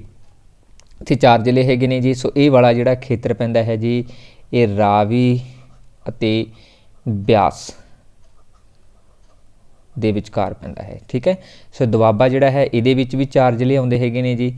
ਸੋ ਇਹਨਾਂ 4 ਜ਼ਿਲ੍ਹਿਆਂ ਦੇ ਵਿੱਚ ਅਸੀਂ ਗੱਲ ਕਰੀਏ, ਇਹ ਪੈਂਦਾ ਹੈਗਾ ਜੀ ਬਿਆਸ ਅਤੇ ਸਤਲੁਜ ਦੇ ਵਿਚਕਾਰ ਵਾਲਾ ਖੇਤਰ। ਓਕੇ, ਇਹ ਦੁਆਬਿਆਂ ਵਾਲੇ ਸਿਸਟਮ ਹੈਗੇ ਨੇ। ਇਸੇ ਦੇ ਆਧਾਰ 'ਤੇ ਹੀ ਭਾਸ਼ਾ ਵੀ ਜਿਹੜੀ ਵੱਖ-ਵੱਖ ਬਣੀ ਹੈ। ਇਹ ਪ੍ਰਮੁੱਖ ਭਾਸ਼ਾਵਾਂ ਨੇ ਜਿਹੜੀਆਂ ਸਾਡੇ ਪੰਜਾਬੀ ਦੇ ਵਿੱਚ ਬੋਲੀਆਂ ਜਾਂਦੀਆਂ ਹੈਗੀਆਂ ਨੇਗੀਆਂ, ਔਰ ਇਹਨਾਂ ਦੀਆਂ ਜਿਹੜੀਆਂ ਅਕਸਰ ਜਿਹੜੀਆਂ ਕਹਿ ਸਕਦੇ ਹਾਂ ਰਾਜਧਾਨੀਆਂ, ਜਿਹੜੇ ਕਹਿ ਸਕਦੇ ਹਾਂ ਪ੍ਰਮੁੱਖ ਕੇਂਦਰ ਜ਼ਰੂਰ ਪੁੱਛੇ ਜਾਂਦੇ ਆ। ਮਲਵਈ ਦੇ ਵਿੱਚ ਬਠਿੰਡਾ ਹੋ ਗਿਆ, ਮਾਝੇ ਦੇ ਵਿੱਚ ਅੰਮ੍ਰਿਤਸਰ, ਤਰਨਤਾਰਨ ਇਹ ਪ੍ਰਮੁੱਖ ਹੋ ਜਾਂਦੇ ਆ। ਪੁਆਧੀ ਦੇ ਵਿੱਚ ਜਿਹੜਾ ਸਾਡਾ ਸਾਊਥ ਵਾਲਾ ਖੇਤਰ ਆ ਜਾਂਦਾ ਹੈ। ਦੁਆਬੀ ਦੇ ਵਿੱਚ ਜਿਹੜਾ ਕਹਿ ਸਕਦੇ ਹਨ ਸਾਡਾ ਪਠਾਨਕੋਟ, ਇਸ ਤਰ੍ਹਾਂ ਦੇ ਜਿਹੜੇ ਕੁਛ ਹੋਰ ਜ਼ਿਲ੍ਹੇ ਆ ਜਾਂਦੇ ਹੈਗੇ ਜੋ ਐਗਜ਼ੈਕਟ ਮੇਰੇ ਇਸ ਟਾਈਮ ਯਾਦ ਨਹੀਂ ਹੈ। ਓਕੇ, ਚਲੋ ਕੁਛ ਚੀਜ਼ਾਂ ਹੋਰ ਵੀ ਹੈਗੀਆਂ ਨੇ, ਇਹ ਵੀ ਨੋਟ ਕਰ ਲਿਓ ਬਈ। ਮਾਝੀ ਜਿਹੜੀ ਹੈ ਨਾ ਇਹਦੇ ਵਿੱਚ 10 ਸਵਰ ਹੁੰਦੇ ਹੈਗੇ ਨੇਗੇ, ਨੋਟ ਕਰ ਲਿਓ। ਅਤੇ 29 ਜਿਹੜੇ ਇਹਦੇ ਵਿੱਚ ਵਿਅੰਜਨ ਇਸਤੇਮਾਲ ਕੀਤੇ ਜਾਂਦੇ ਨੇ ਭਾਸ਼ਾ ਬੋਲਣ ਲੱਗੇ। ਓਕੇ, ਅਤੇ 2 ਜਿਹੜੇ ਇਹਦੇ ਵਿੱਚ ਅਰਧ ਜਿਹੜੇ ਸਵਰ ਸ਼ਾਮਲ ਹੁੰਦੇ ਹੈਗੇ ਨੇ, ਅਰਧ ਸਵਰ ਇਸ ਦੇ ਵਿੱਚ ਸ਼ਾਮਲ ਹੁੰਦੇ ਨੇ। ਅਤੇ ਮਾਝੀ ਦੇ ਵਿੱਚ ਜਿਹੜੀਆਂ ਧੁਨੀਆਂ ਹੁੰਦੀਆਂ ਨੇ ਇਹ ਮੋਸਟਲੀ ਜਿਹੜੀਆਂ ਹੈਗੀਆਂ ਨੇ ਹਾਹੇ ਤੋਂ ਸ਼ੁਰੂ ਕੀਤੀਆਂ ਜਾਂਦੀਆਂ ਨੇ, ਹਾਹੇ ਸ਼ਬਦ ਤੋਂ ਸ਼ੁਰੂ ਕੀਤੀਆਂ ਜਾਂਦੀਆਂ ਹੈਗੀਆਂ ਨੇ। ਇਹ ਬਹੁਤ ਜ਼ਿਆਦਾ ਇੰਪੋਰਟੈਂਟ ਹੈਗੀ। ਜਿਵੇਂ ਕਿ ਹੱਥੀ ਕੀਤਾ, ਜਾਣੀ ਕਿ ਹੱਥੀ ਕੋਈ ਕੰਮ ਕੀਤਾ। ਠੀਕ ਹੈ, ਹੱਥੀ ਕੰਮ ਕੀਤਾ। ਇਸ ਤੋਂ ਇਲਾਵਾ ਗੱਡੀਓਂ ਲੱਥਾ, ਜਾਣੀ ਕਿ ਗੱਡੀ ਤੋਂ ਉਤਰਿਆ, ਜਿਵੇਂ ਅਸੀਂ ਵਰਤ ਲੈਂਦੇ ਹਾਂ ਸ਼ਬਦ। ਇਹ ਸ਼ਬਦ ਵਰਤੇ ਜਾਂਦੇ ਹੈਗੇ ਜੀ ਮਾਝੀ ਭਾਸ਼ਾ ਦੇ ਵਿੱਚ। ਓਕੇ, ਸੋ ਸੌਰੀ, ਕੁਛ ਚੀਜ਼ਾਂ ਹੋਰ ਵੀ ਇਹਦੇ ਵਿੱਚ ਆਪਾਂ ਐਡ ਕਰਨੀਆਂ ਨੇ। ਅੱਗੇ ਹੈ ਜੀ ਸਾਡੇ ਕੋਲੇ ਜੀ ਦੁਆਬੀ। ਸੋ ਦੁਆਬੀ ਬਾਰੇ ਵੀ ਦੱਸ ਦੇਵਾਂ। ਸੋ ਦੁਆਬੀ ਦੇ ਵਿੱਚ ਜਿਹੜਾ ਹੈ 25 ਵਿਅੰਜਨ ਆ ਜਾਂਦੇ ਹੈਗੇ ਆ ਜੀ। ਓਕੇ, 25 ਵਿਅੰਜਨ ਆ ਜਾਂਦੇ ਹੈ ਅਤੇ 10 ਜਿਹੜੇ ਆ ਸਵਰ ਇਸ ਦੇ ਵਿੱਚ ਸ਼ਾਮਲ ਹੈਗੇ ਨੇਗੇ। ਓਕੇ, ਧਿਆਨ ਨਾਲ ਨੋਟ ਕਰਨਾ ਜੀ। ਇਹਦੇ ਵਿੱਚ ਛੱਛਾ ਨਹੀਂ ਹੋਊਗਾ, ਨਹੀਂ ਆ ਜਿਹੜਾ ਹੈ। ਠੀਕ ਹੈ, ਇਹਦਾ ਨਾਮ ਥੋੜ੍ਹਾ ਜਿਹਾ ਮੈਨੂੰ ਅਜੀਬ ਗਰੀਬ ਹੈ। ਅਤੇ ਯਹੀਆਂ ਇਹ ਜਿਹੜੇ ਸ਼ਬਦ ਨੇ ਇਹ ਉਚਾਰੇ ਨਹੀਂ ਜਾਂਦੇ, ਇਹਨਾਂ ਦਾ ਉਚਾਰਨ ਜਿਹੜਾ ਹੈ ਦੁਆਬੀ ਦੇ ਵਿੱਚ ਨਹੀਂ ਹੁੰਦਾ। ਅਤੇ ਨਾ ਹੀ ਇਹਨਾਂ ਦੇ ਵਿੱਚ ਇੱਕ ਚੀਜ਼ ਹੋਰ ਨੋਟ ਕਰਨਾ ਕਿ ਇਹਦੇ ਵਿੱਚ ਦੁਆਬੀ ਦੇ ਵਿੱਚ ਨਾ ਵਾਵੇ ਤੋਂ ਬੱਬੇ ਦਾ ਇਸਤੇਮਾਲ ਕੀਤਾ ਜਾਂਦਾ ਹੈ। ਜਿਵੇਂ ਕਿ ਅਸੀਂ ਵਾਰ-ਵਾਰ ਲਿਖਦੇ ਹਾਂ ਬਠਿੰਡੇ ਵਾਲੇ, ਠੀਕ ਹੈ, ਵਾਵੇ ਨਾਲ ਲਿਖਦੇ ਹਾਂ, ਬਟ ਦੁਆਬੀ ਦੇ ਵਿੱਚ ਜਿਹੜਾ ਕਹਿ ਸਕਦੇ ਹਾਂ ਬਾਰ-ਬਾਰ ਵਾਵੇ ਬੱਬੇ ਨਾਲ ਲਿਖਿਆ ਜਾਊਗਾ। ਇਹਦੇ ਵਿੱਚ ਇਹ ਫਰਕ ਪੈਂਦਾ ਹੈ। ਜਿੱਥੇ ਅਸੀਂ ਵਾਵਾ ਲਾਉਣੇ ਹਾਂ ਉੱਥੇ ਬੱਬਾ ਲਗਾਇਆ ਜਾਂਦਾ ਹੈ ਦੁਆਬੀ ਭਾਸ਼ਾ ਦੇ ਵਿੱਚ। ਬਹੁਤ ਜ਼ਿਆਦਾ ਇੰਪੋਰਟੈਂਟ ਹੈ। ਓਕੇ, ਸੋ ਇਹ ਕੁਛ ਹੋਰ ਚੀਜ਼ਾਂ ਨੇ, ਇਹ ਵੀ ਨੂੰ ਮਟੇਰੀਅਲ ਗਏ ਸਾਰੇ ਨੂੰ। ਨੈਕਸਟ ਹੈ ਜੀ ਪੁਆਧੀ। ਸੋ ਪੁਆਧੀ ਜਿਹੜੀ ਹੈ ਇਹ ਵੀ ਯਾਦ ਰੱਖਣਾ। ਇਹਦੇ ਵਿੱਚ ਵੀ ਜਿਹੜਾ ਹੈ ਹਾਹਾ ਨਹੀਂ ਉਚਾਰਿਆ ਜਾਂਦਾ ਜੀ। ਠੀਕ ਹੈ, ਹਾਹਾ ਜਿਹੜੇ ਧੁਨੀ ਹੈ ਉਹਨੂੰ ਨਹੀਂ ਉਚਾਰਿਆ ਜਾਂਦਾ ਹੈ। ਵੱਖ ਰੱਖਿਆ ਜਾਂਦਾ ਹੈ ਇਸ ਤੋਂ, ਅਤੇ ਨਾ ਹੀ ਇੱਥੇ ਨਾਸਿਕ ਧੁਨੀਆਂ ਜਿਹੜੀਆਂ ਹੈਗੀਆਂ ਨੇ ਉਹ ਉਚਾਰੀਆਂ ਜਾਂਦੀਆਂ ਨੇ, ਜਿਹਦੇ ਵਿੱਚ ਨਈਆਂ ਜਿਹੜਾ ਹੈ ਇਹ ਨਹੀਂ ਉਚਾਰਿਆ ਜਾਂਦਾ। ਇਹਦੇ ਵਿੱਚ ਕੁਝ ਹੋਰ ਸ਼ਬਦ ਵੀ ਐਡ ਕੀਤੇ ਹੋਏ ਨੇ, ਜਿਵੇਂ ਕਿ ਗੁਰੂ ਜਿਹੜਾ ਹੈ ਇਹ ਕਿਸ ਨੂੰ ਕਿਹਾ ਜਾਂਦਾ ਹੈ, ਇਹਦੇ ਵਿੱਚ ਡੰਗਰ ਨੂੰ, ਠੀਕ ਹੈ, ਜਿਹੜਾ ਡੰਗਰ ਹੁੰਦਾ ਹੈ ਉਹਨੂੰ ਇੱਥੇ ਗੁਰੂ ਕਿਹਾ ਜਾਂਦਾ ਹੈ। ਇਸ ਤੋਂ ਇਲਾਵਾ ਚਤੌਲੀਆ ਸ਼ਬਦ ਵੀ ਇੱਥੇ ਵਰਤਿਆ ਜਾਂਦਾ ਹੈ, ਜਿਹਦਾ ਅਰਥ ਹੁੰਦਾ ਹੈ ਨਵਾਂ ਜੰਮਿਆ ਬੱਚਾ, ਠੀਕ ਹੈ, ਨਵਾਂ ਜੰਮਿਆ ਬੱਚਾ ਕੋਈ ਵੀ ਹੋ ਸਕਦਾ ਹੈ ਉਹ ਕਿਸੇ ਵੀ ਤਰ੍ਹਾਂ ਦਾ, ਓਕੇ। ਔਰ ਇਸ ਤੋਂ ਇਲਾਵਾ ਚਾਸ਼ਨੀ ਸ਼ਬਦ ਅਸੀਂ ਵਰਤਦੇ ਹਾਂ ਖੰਡ ਦੀ ਜਿਹੜੀ ਨਾ ਬਣਦੀ ਹੈਗੀ ਹੈ, ਬਟ ਪੁਆਧੀ ਦੇ ਵਿੱਚ ਚਾਸ਼ਨੀ ਜਿਹੜਾ ਹੈ ਉਹ ਕੜਾਹੀ ਨੂੰ ਕਿਹਾ ਜਾਂਦਾ ਹੈ, ਧਿਆਨ ਰੱਖਣਾ। ਸੋ ਇਹ ਕੁਝ ਸ਼ਬਦ ਜਿਹੜੇ ਹੈਗੇ ਆ ਅੱਗੇ ਆਪਾਂ ਹੋਰ ਕਲਾਸਾਂ ਦੇ ਵਿੱਚ ਸਾਰੀਆਂ ਚੀਜ਼ਾਂ ਡਿਸਕਸ ਕਰਦੇ ਰਹਾਂਗੇ, ਸੋ ਥੋੜ੍ਹਾ ਆਪਾਂ ਨਾਲ ਦੱਸਦੇ ਰਹਾਂਗੇ ਤਾਂ ਕਿ ਤੁਹਾਡੀ ਰਿਵੀਜ਼ਨ ਰਹੇ। ਇਹ ਪੁਆਧੀ ਦੇ ਵਿੱਚ ਵਰਤੇ ਜਾਂਦੇ ਹੈ, ਠੀਕ ਹੈ ਜੀ। ਨੈਕਸਟ ਹੈ ਜੀ ਪ੍ਰਕ੍ਰਿਤ ਭਾਸ਼ਾ ਹੈ। ਸੋ ਆਪਸ਼ਨ 1 ਹੈ ਜੀ ਅਨਾਰਿਜ ਹੈ, ਆਪਸ਼ਨ 2 ਹੈ ਆਰਿਜ ਹੈ, ਆਪਸ਼ਨ 3 ਹੈ ਦਰਾਵਿੜ ਹੈ ਅਤੇ ਆਪਸ਼ਨ 4 ਹੈ ਈਰਾਨੀ। ਸੋ ਪ੍ਰਕ੍ਰਿਤ ਭਾਸ਼ਾ ਜਿਹੜੀ ਹੈ ਇਹ ਹੈ ਜੀ ਆਰੀਅਨ ਭਾਸ਼ਾ, ਓਕੇ। ਆਰੀਅਨ ਭਾਸ਼ਾ ਹੈਗੀ ਹੈ ਕਿ ਜਿਨ੍ਹਾਂ ਦੇ ਜਿਹੜੇ ਕਹਿ ਸਕਦੇ ਹਨ ਇਸ ਭਾਸ਼ਾ ਦੇ ਵਿੱਚ ਜਿਹੜਾ ਪ੍ਰਕ੍ਰਿਤ ਭਾਸ਼ਾ ਦੇ ਵਿੱਚ ਜਿਹੜਾ ਬੋਧੀ ਗ੍ਰੰਥ ਲਿਖੇ ਗਏ ਹੈਗੇ ਨੇਗੇ, ਬੋਧੀ ਗ੍ਰੰਥ ਇਸ ਭਾਸ਼ਾ ਦੇ ਵਿੱਚ ਦੇਖਣ ਨੂੰ ਮਿਲਦੇ ਆ। ਨੈਕਸਟ ਹੈ ਜੀ ਭਾਸ਼ਾ ਉਚਾਰ ਦੀ ਡੈਸ਼ ਹੈ। ਸੋ ਆਪਸ਼ਨ 1 ਹੈ ਸ਼ਾਖਾ ਹੈ, ਸ਼੍ਰੇਣੀ ਹੈ, ਰਿਖ ਕੀ ਲੜੀ ਹੈ ਤੇ ਜਾਂ ਫਿਰ ਕੜੀ ਹੈ। ਭਾਸ਼ਾ ਜਿਹੜੀ ਹੈ ਇਹ ਉਚਾਰ ਦੀ ਇੱਕ ਰਿਖ ਕੀ ਲੜੀ ਹੈ, ਜਾਣੀ ਕਿ ਰੇਖਾ ਦੇ ਰੂਪ ਦੇ ਵਿੱਚ ਲਿਖਿਆ ਜਾਂਦਾ ਹੈ, ਮਤਲਬ ਉਚਾਰਿਆ ਜਾਂਦਾ ਹੈ। ਇਸ ਉਚਾਰਨ ਦੀ ਪ੍ਰਕਿਰਿਆ ਨੂੰ ਜਿਹੜਾ ਕਿਹਾ ਜਾਂਦਾ ਹੈ ਰਿਖ ਕੀ ਲੜੀ।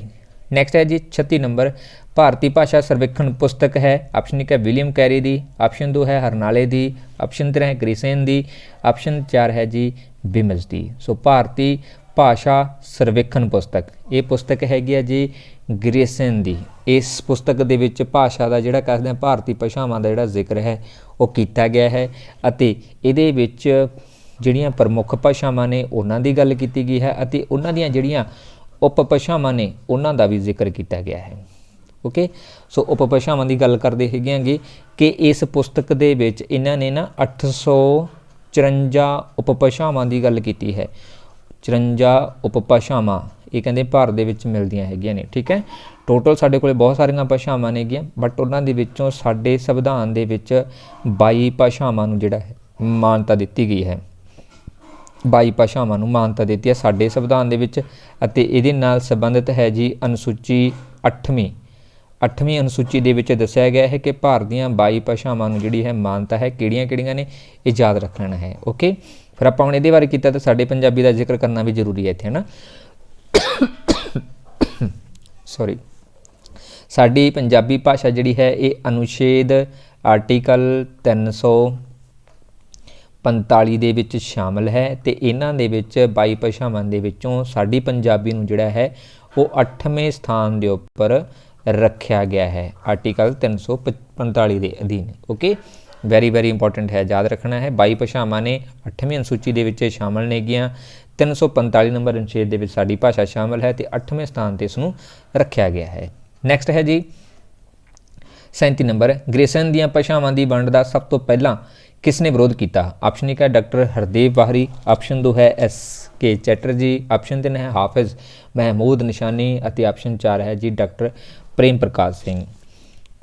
ਸੋ ਇਹਦਾ ਸਭ ਤੋਂ ਪਹਿਲਾਂ ਜਿਹੜਾ ਵਿਰੋਧ ਕੀਤਾ ਸੀ ਉਹ SK ਚੈਟਰਜੀ ਨੇ ਕੀਤਾ ਸੀ। ਇਹਦੇ ਅਕੋਰਡਿੰਗ ਕਿ ਜਿਹੜਾ ਗ੍ਰੀਸੇਨ ਨੇ ਭਾਸ਼ਾਵਾਂ ਦਾ ਜਿਹੜੀ ਵੰਡ ਕੀਤੀ ਹੈ ਇਹ ਸਹੀ ਨਹੀਂ ਕੀਤੀ ਹੈਗੀ, ਠੀਕ ਹੈ। ਇਹਨੂੰ ਆਪਾਂ ਸਹੀ ਨਹੀਂ ਠਹਿਰਾ ਸਕਦੇ, ਇਸ ਕਰਕੇ ਇਸ ਨੂੰ ਵਿਰੋਧ ਦਾ ਜਿਹੜਾ ਸਾਹਮਣਾ ਕਰਨਾ ਪਿਆ ਸੀਗਾ। ਇਹ ਸਭ ਤੋਂ ਪਹਿਲਾਂ SC ਚੈਟਰਜੀ ਨੇ ਕੀਤੀ ਸੀ, ਓਕੇ।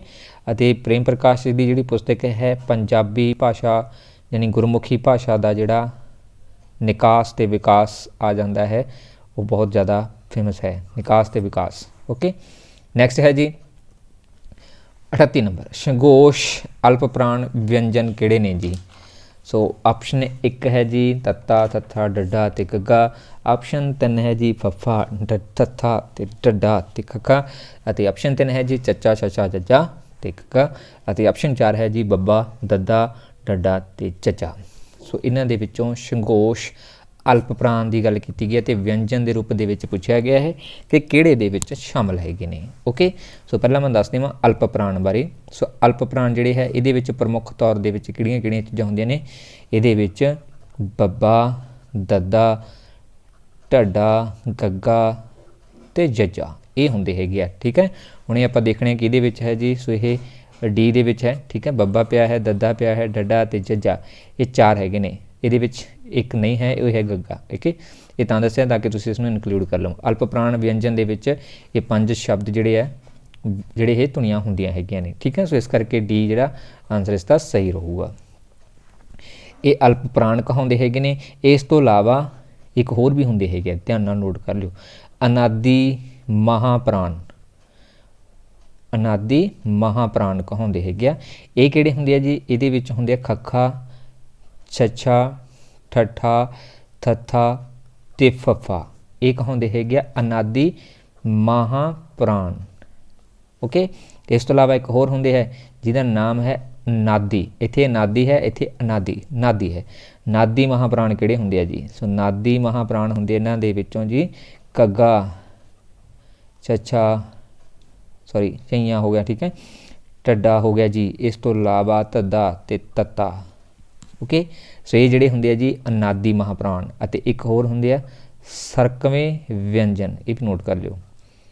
ਸਰਕਵੇਂ ਵਿਅੰਜਨ, ਸੋ ਇਹਨਾਂ ਦੇ ਵਿੱਚ ਕਿਹੜੇ ਹੁੰਦੇ ਆ ਜੀ? ਇਹ ਹੁੰਦੇ ਆ ਜੀ ਯਈਆ ਅਤੇ ਵਾਵਾ। ਓਕੇ, ਇਹ ਦੋ ਹੀ ਹੁੰਦੇ ਹੈਗੇ ਆ। ਇੱਕ ਹੁੰਦੇ ਆ ਸਰਕਵੇਂ ਵਿਅੰਜਨ।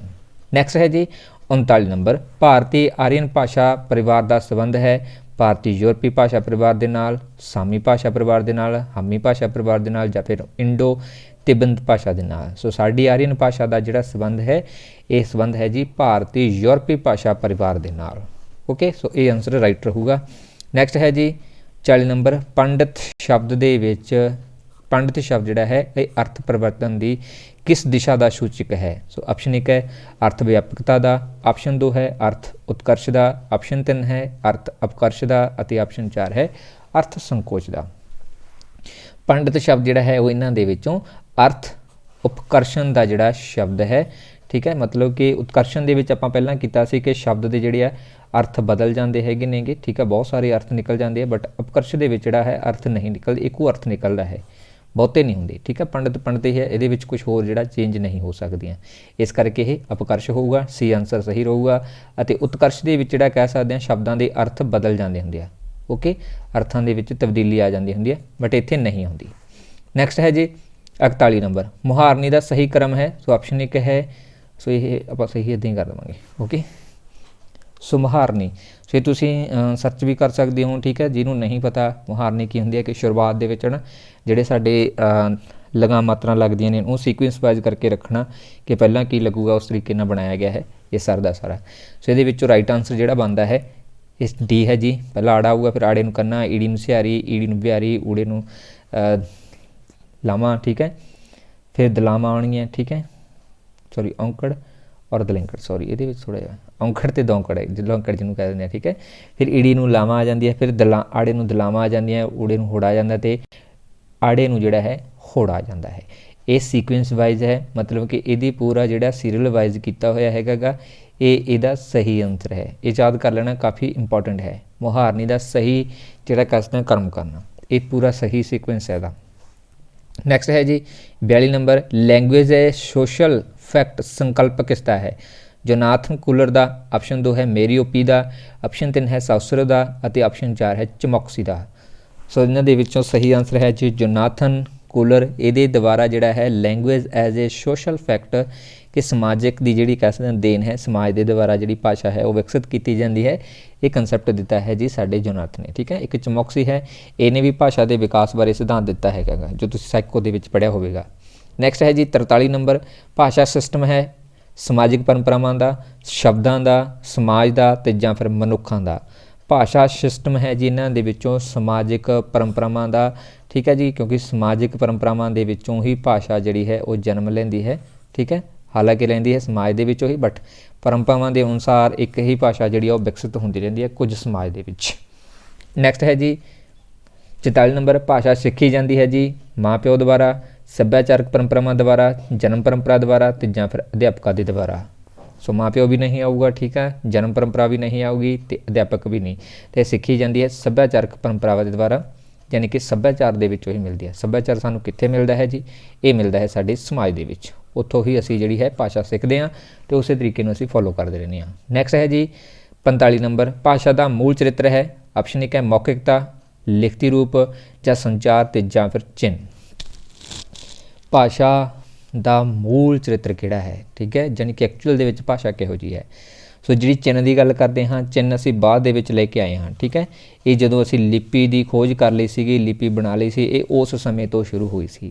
ਸੰਚਾਰ ਕੀ ਹੈ ਕਿ ਆਪਣੀ ਗੱਲਬਾਤ ਜਿਹੜੀ ਹੈ ਦੂਸਰਿਆਂ ਦੇ ਨਾਲ ਸ਼ੇਅਰ ਕਰਨ ਦੀ ਪ੍ਰਕਿਰਿਆ ਹੈ, ਇਹਨੂੰ ਅਸੀਂ ਗੱਲਬਾਤ ਕਹਿੰਦੇ ਹਾਂ ਅਤੇ ਇਹ ਸੰਚਾਰ ਕਹਾਉਂਦਾ ਹੈ। ਲਿਖਤੀ ਰੂਪ ਕਦੋਂ ਹੋਇਆ ਹੈ, ਜਦੋਂ ਅਸੀਂ ਚਿੰਨ੍ਹਾਂ ਦੇ ਰੂਪ ਦੇ ਵਿੱਚ ਕੁਝ ਸ਼ਬਦ ਜਿਹੜੀਆਂ ਧੁਨੀਆਂ ਨੂੰ ਬਣਾ ਲਿਆ ਸੀ, ਫਿਰ ਉਸ ਨੂੰ ਅਸੀਂ ਲਿਪੀ ਦੇ ਰੂਪ ਦੇ ਵਿੱਚ ਵਰਤਣਾ ਸ਼ੁਰੂ ਕਰ ਦਿੱਤਾ ਸੀ, ਜੋ ਲਿਖਤੀ ਰੂਪ ਕਹਾਉਂਦਾ ਹੈ। ਬਟ ਭਾਸ਼ਾ ਦਾ ਜਿਹੜਾ ਅਸਲੀ ਜਾਂ ਮੂਲ ਚਰਿੱਤਰ ਜਿਹੜਾ ਹੈ ਇਹ ਮੌਖਿਕ ਹੀ ਹੈ, ਕਿਉਂਕਿ ਮੌਖਿਕ ਰੂਪ ਦੇ ਵਿੱਚ ਹੀ ਧੁਨੀਆਂ ਜਿਹੜੀਆਂ ਉਹ ਪ੍ਰੈਜ਼ੈਂਟ ਕੀਤੀਆਂ ਜਾਂਦੀਆਂ ਹੈਗੀਆਂ ਨਾ, ਮਤਲਬ ਜੋ ਵੀ ਚੀਕਾਂ ਵਗੈਰਾ ਸ਼ੁਰੂਆਤ 'ਚ ਮਨੁੱਖ ਮਾਰਦਾ ਹੈ ਉਹ ਮੌਖਿਕ ਹੀ ਹੈ, ਯਾਨੀ ਕਿ ਸ਼ੁਰੂਆਤੀ ਭਾਸ਼ਾ ਜਿਹੜੀ ਹੈ, ਮੂਲ ਜਿਹੜਾ ਚਰਿੱਤਰ ਹੈ ਉਹ ਮੌਖਿਕਤਾ ਦੇ ਵਿੱਚ ਪੇਸ਼ ਕੀਤਾ ਜਾਂਦਾ ਹੈ। ਨੈਕਸਟ ਹੈ ਸੌਸਰ ਅਨੁਸਾਰ ਕਿਹੜੀ ਭਾਸ਼ਾ ਦੀ ਪਹਿਲਤਾ ਹੈ। ਆਪਸ਼ਨ ਇੱਕ ਹੈ ਲਿਖਤ ਦੀ, ਆਪਸ਼ਨ 2 ਹੈ ਮੌਖਿਕ ਦੀ, ਆਪਸ਼ਨ 3 ਹੈ ਸੰਚਾਰੀ ਦੀ ਅਤੇ ਆਪਸ਼ਨ 4 ਹੈ ਧੁਨੀਆਤਮਕ ਦੀ। ਸੌਂਸਰ ਦੇ ਅਨੁਸਾਰ ਜਿਹੜੀ ਭਾਸ਼ਾ ਹੈ ਉਸ ਨੂੰ ਪਹਿਲਤਾ ਦਿੱਤੀ ਜਾਂਦੀ ਹੈ ਜੀ, ਉਹ ਹੈ ਮੌਖਿਕ। ਔਰਲ ਜਿਹੜੀ ਲੈਂਗੁਏਜ ਹੈ ਇਸ ਨੂੰ ਸਭ ਤੋਂ ਵੱਧ ਜਿਹੜੀ ਕਹਿ ਸਕਦੇ ਹਾਂ ਪਹਿਲਤਾ ਦਿੱਤੀ ਜਾਂਦੀ ਹੈ, ਕਿਉਂਕਿ ਸਭ ਤੋਂ ਪਹਿਲਾਂ ਹੋਂਦ ਦੇ ਵਿੱਚ ਹੀ ਆਉਂਦੀ ਹੈ। ਇਸ ਤੋਂ ਬਾਅਦ ਜਿਹੜਾ ਕਹਿ ਸਕਦੇ ਹਾਂ ਬਾਕੀ ਦੀਆਂ ਚੀਜ਼ਾਂ ਆਉਂਦੀਆਂ ਹੈਗੀਆਂ ਨੇ, ਫਿਰ ਲਿਖਤੀ ਜਾਂ ਕਮਿਊਨੀਕੇਸ਼ਨ ਦੇ ਲਈ ਅਸੀਂ ਇਸਤੇਮਾਲ ਕਰਦੇ ਹਾਂ, ਬਟ ਮੌਖਿਕ ਜਿਹੜੀ ਹੈ ਉਹ ਸਭ ਤੋਂ ਪਹਿਲਾਂ ਆਉਂਦੀ ਹੈ। ਨੈਕਸਟ ਹੈ ਭਾਸ਼ਾ ਗੋਦ ਹੈ, ਇਕਹਿਰੀ, ਦੋਹਰੀ ਜਾਂ ਫਿਰ ਤਿਹਰੀ ਤੇ ਜਾਂ ਫਿਰ ਬੋਲਾਂ ਦੀ। ਭਾਸ਼ਾ ਇਹਨਾਂ ਦੇ ਵਿੱਚੋਂ ਗੋਦ ਹੈ ਜੀ ਦੋਹਰੀ ਗੌਂਦ ਦੇ ਨਾਲ ਜਿਹੜਾ ਭਾਸ਼ਾ ਨੂੰ ਜਿਹੜਾ ਹੈ ਉਹ ਪ੍ਰੈਜ਼ੈਂਟ ਕੀਤਾ ਜਾਂਦਾ ਹੈ ਮੌਖਿਕ ਰੂਪ ਦੇ ਵਿੱਚ ਅਤੇ ਲਿਖਤੀ ਰੂਪ ਦੇ ਵਿੱਚ, ਠੀਕ ਹੈ, ਦੋਨਾਂ ਚੀਜ਼ਾਂ ਦੇ ਵਿੱਚ ਅਸੀਂ ਇਸਤੇਮਾਲ ਕਰਦੇ ਹੈਗੇ ਹਾਂ। ਨੈਕਸਟ ਹੈ ਜੀ 48 ਨੰਬਰ, ਭਾਸ਼ਾ ਹੈ ਵਿਅਕਤੀਗਤ ਸੰਸਥਾ, ਪਰਿਵਾਰਿਕ ਸੰਸਥਾ, ਸਮਾਜਿਕ ਸੰਸਥਾ ਤੇ ਜਾਂ ਫਿਰ ਦੇਸ਼ਕਾਲੀ। ਭਾਸ਼ਾ ਇਹਨਾਂ ਦੇ ਵਿੱਚੋਂ ਹੈ ਜੀ ਸਮਾਜਿਕ ਸੰਸਥਾ, ਯਾਨੀ ਕਿ ਸਮਾਜ ਦੇ ਦੁਆਰਾ ਡਿਵੈਲਪ ਹੋਈ ਚੀਜ਼ ਹੈਗੀ। ਇਸੇ ਕਾਰਨ ਕਰਕੇ ਅਸੀਂ ਭਾਸ਼ਾ ਨੂੰ ਜਿਹੜਾ ਹੈ ਸਮਾਜਿਕ ਸੰਸਥਾ ਦੇ ਰੂਪ ਦੇ ਵਿੱਚ ਪ੍ਰੈਜ਼ੈਂਟ ਕਰਦੇ ਹਾਂ, ਕਿਉਂਕਿ ਇਹ ਦੇਣ ਹੀ ਐਕਚੁਅਲ ਦੇ ਵਿੱਚ ਸਮਾਜ ਦੀ ਹੁੰਦੀ ਹੈ। ਨੈਕਸਟ ਹੈ 49 ਨੰਬਰ, ਭਾਸ਼ਾ ਲੜੀ ਹੈ ਜੀ ਉਚਾਰਨ ਦੀ ਗੈਰ ਰੇਖਕੀ, ਲਿਖਤ ਦੀ ਰੇਖਕੀ, ਉਚਾਰ ਦੀ ਰੇਖਕੀ ਜਾਂ ਫਿਰ ਲਿਖਤ ਦੀ ਗੈਰ ਲਿਖਕੀ। ਭਾਸ਼ਾ ਲੜੀ ਹੈ ਜੀ ਇਹਨਾਂ ਦੇ ਵਿੱਚੋਂ ਉਚਾਰ ਦੀ ਰੇਖਕੀ, ਯਾਨੀ ਕਿ ਭਾਸ਼ਾ ਨੂੰ ਜਿਹੜਾ ਹੈ ਉਚਾਰਿਆ ਜਾਂਦਾ ਹੈ, ਉਚਾਰਨ ਕੀਤਾ ਜਾਂਦਾ ਹੈ, ਉਸ ਨੂੰ ਇੱਕ ਲੜੀ ਦੇ ਵਿੱਚ ਪਰੋਇਆ ਜਾਂਦਾ ਹੈ, ਇਸੇ ਕਰਕੇ ਭਾਸ਼ਾ ਲੜੀ ਕਹਾਉਂਦੀ ਹੈ ਜੀ ਉਚਾਰ ਦੀ ਰੇਖਕੀ। ਨੈਕਸਟ ਹੈ ਜੀ 50 ਨੰਬਰ, ਭਾਸ਼ਾ ਬਣਦੀ ਹੈ ਜੀ ਸ਼ਬਦਾਂ ਦੇ ਨਾਲ, ਧੁਨੀਆਤਮਕ ਚਿੰਨ੍ਹਾਂ ਦੇ ਨਾਲ, ਸਿਰਫ ਸਵਰਾਂ ਦੇ ਨਾਲ ਤੇ ਜਾਂ ਫਿਰ ਸੰਕੇਤ ਸਵਰਾਂ ਦੇ ਨਾਲ। ਸੋ ਭਾਸ਼ਾ ਇਹਨਾਂ ਦੇ ਵਿੱਚੋਂ ਬਣਦੀ ਹੈ ਜੀ ਧੁਨੀਆਤਮਕ ਚਿੰਨ੍ਹਾਂ ਦੇ ਨਾਲ, ਜਿਹੜੇ ਚਿੰਨ੍ਹ ਹੁੰਦੇ ਹੈਗੇ ਨੇ ਧੁਨੀਆਂ ਦੇ ਰੂਪ ਦੇ ਵਿੱਚ, ਕੱਕਾ, ਮੰਮਾ, ਸੱਸਾ ਜੋ ਵੀ ਹੈ ਨਾ, ਇਹਨਾਂ ਸਾਰਿਆਂ ਤੋਂ ਮਿਲ ਕੇ ਬਣਦੀ ਹੈ ਜੀ ਧੁਨੀਆਤਮਕ ਚਿੰਨ੍ਹ, ਫਿਰ ਬਣਦੀ ਹੈ ਜੀ ਸਾਡੀ ਭਾਸ਼ਾ, ਜਿਹਦੇ ਰਾਹੀਂ ਅਸੀਂ ਆਪਣੇ ਵਿਚਾਰ ਜਿਹੜੇ ਹੈ ਉਹ ਦੂਜਿਆਂ ਦੇ ਨਾਲ ਸ਼ੇਅਰ ਕਰਦੇ ਹੈਗੇ ਹਾਂ। ਠੀਕ ਹੈ ਜੀ, ਇਹ ਸੀ ਸਾਡੇ ਅੱਜ ਦੇ ਪੰਜਾਬੀ ਦੇ MCQs। ਉਮੀਦ ਕਰਦਾ ਕਿ ਸਾਰਿਆਂ ਦੇ ਲਈ ਹੈਲਪਫੁਲ ਰਹੇ ਹੋਣਗੇ। ਸੋ WhatsApp ਗਰੁੱਪ ਜੁਆਇਨ ਕਰਨ ਦੇ ਲਈ ਤੁਸੀਂ ਇਸ ਨੰਬਰ ਦੇ ਉੱਪਰ ਕੰਟੈਕਟ ਕਰ ਸਕਦੇ ਹੋ। ਵੀਡੀਓ ਨੂੰ ਲਾਈਕ ਕਰਨਾ, ਸ਼ੇਅਰ ਕਰਨਾ ਤੇ ਕਮੈਂਟ ਬਾਕਸ ਦੇ ਵਿੱਚ ਆਪਣੇ ਸੁਝਾਅ ਦੇਣੇ ਤੁਸੀਂ ਨਾ ਭੁੱਲਿਆ ਕਰੋ। ਅਤੇ ਜਿਹੜੇ ਵਿਦਿਆਰਥੀ ਨਵੇਂ ਆਉਂਦੇ ਹੁੰਦੇ ਨੇ ਉਹ ਪਲੀਜ਼ ਚੈਨਲ ਨੂੰ ਸਬਸਕ੍ਰਾਈਬ ਜ਼ਰੂਰ ਕਰ ਲਿਆ ਕਰੋ। Thank you so much.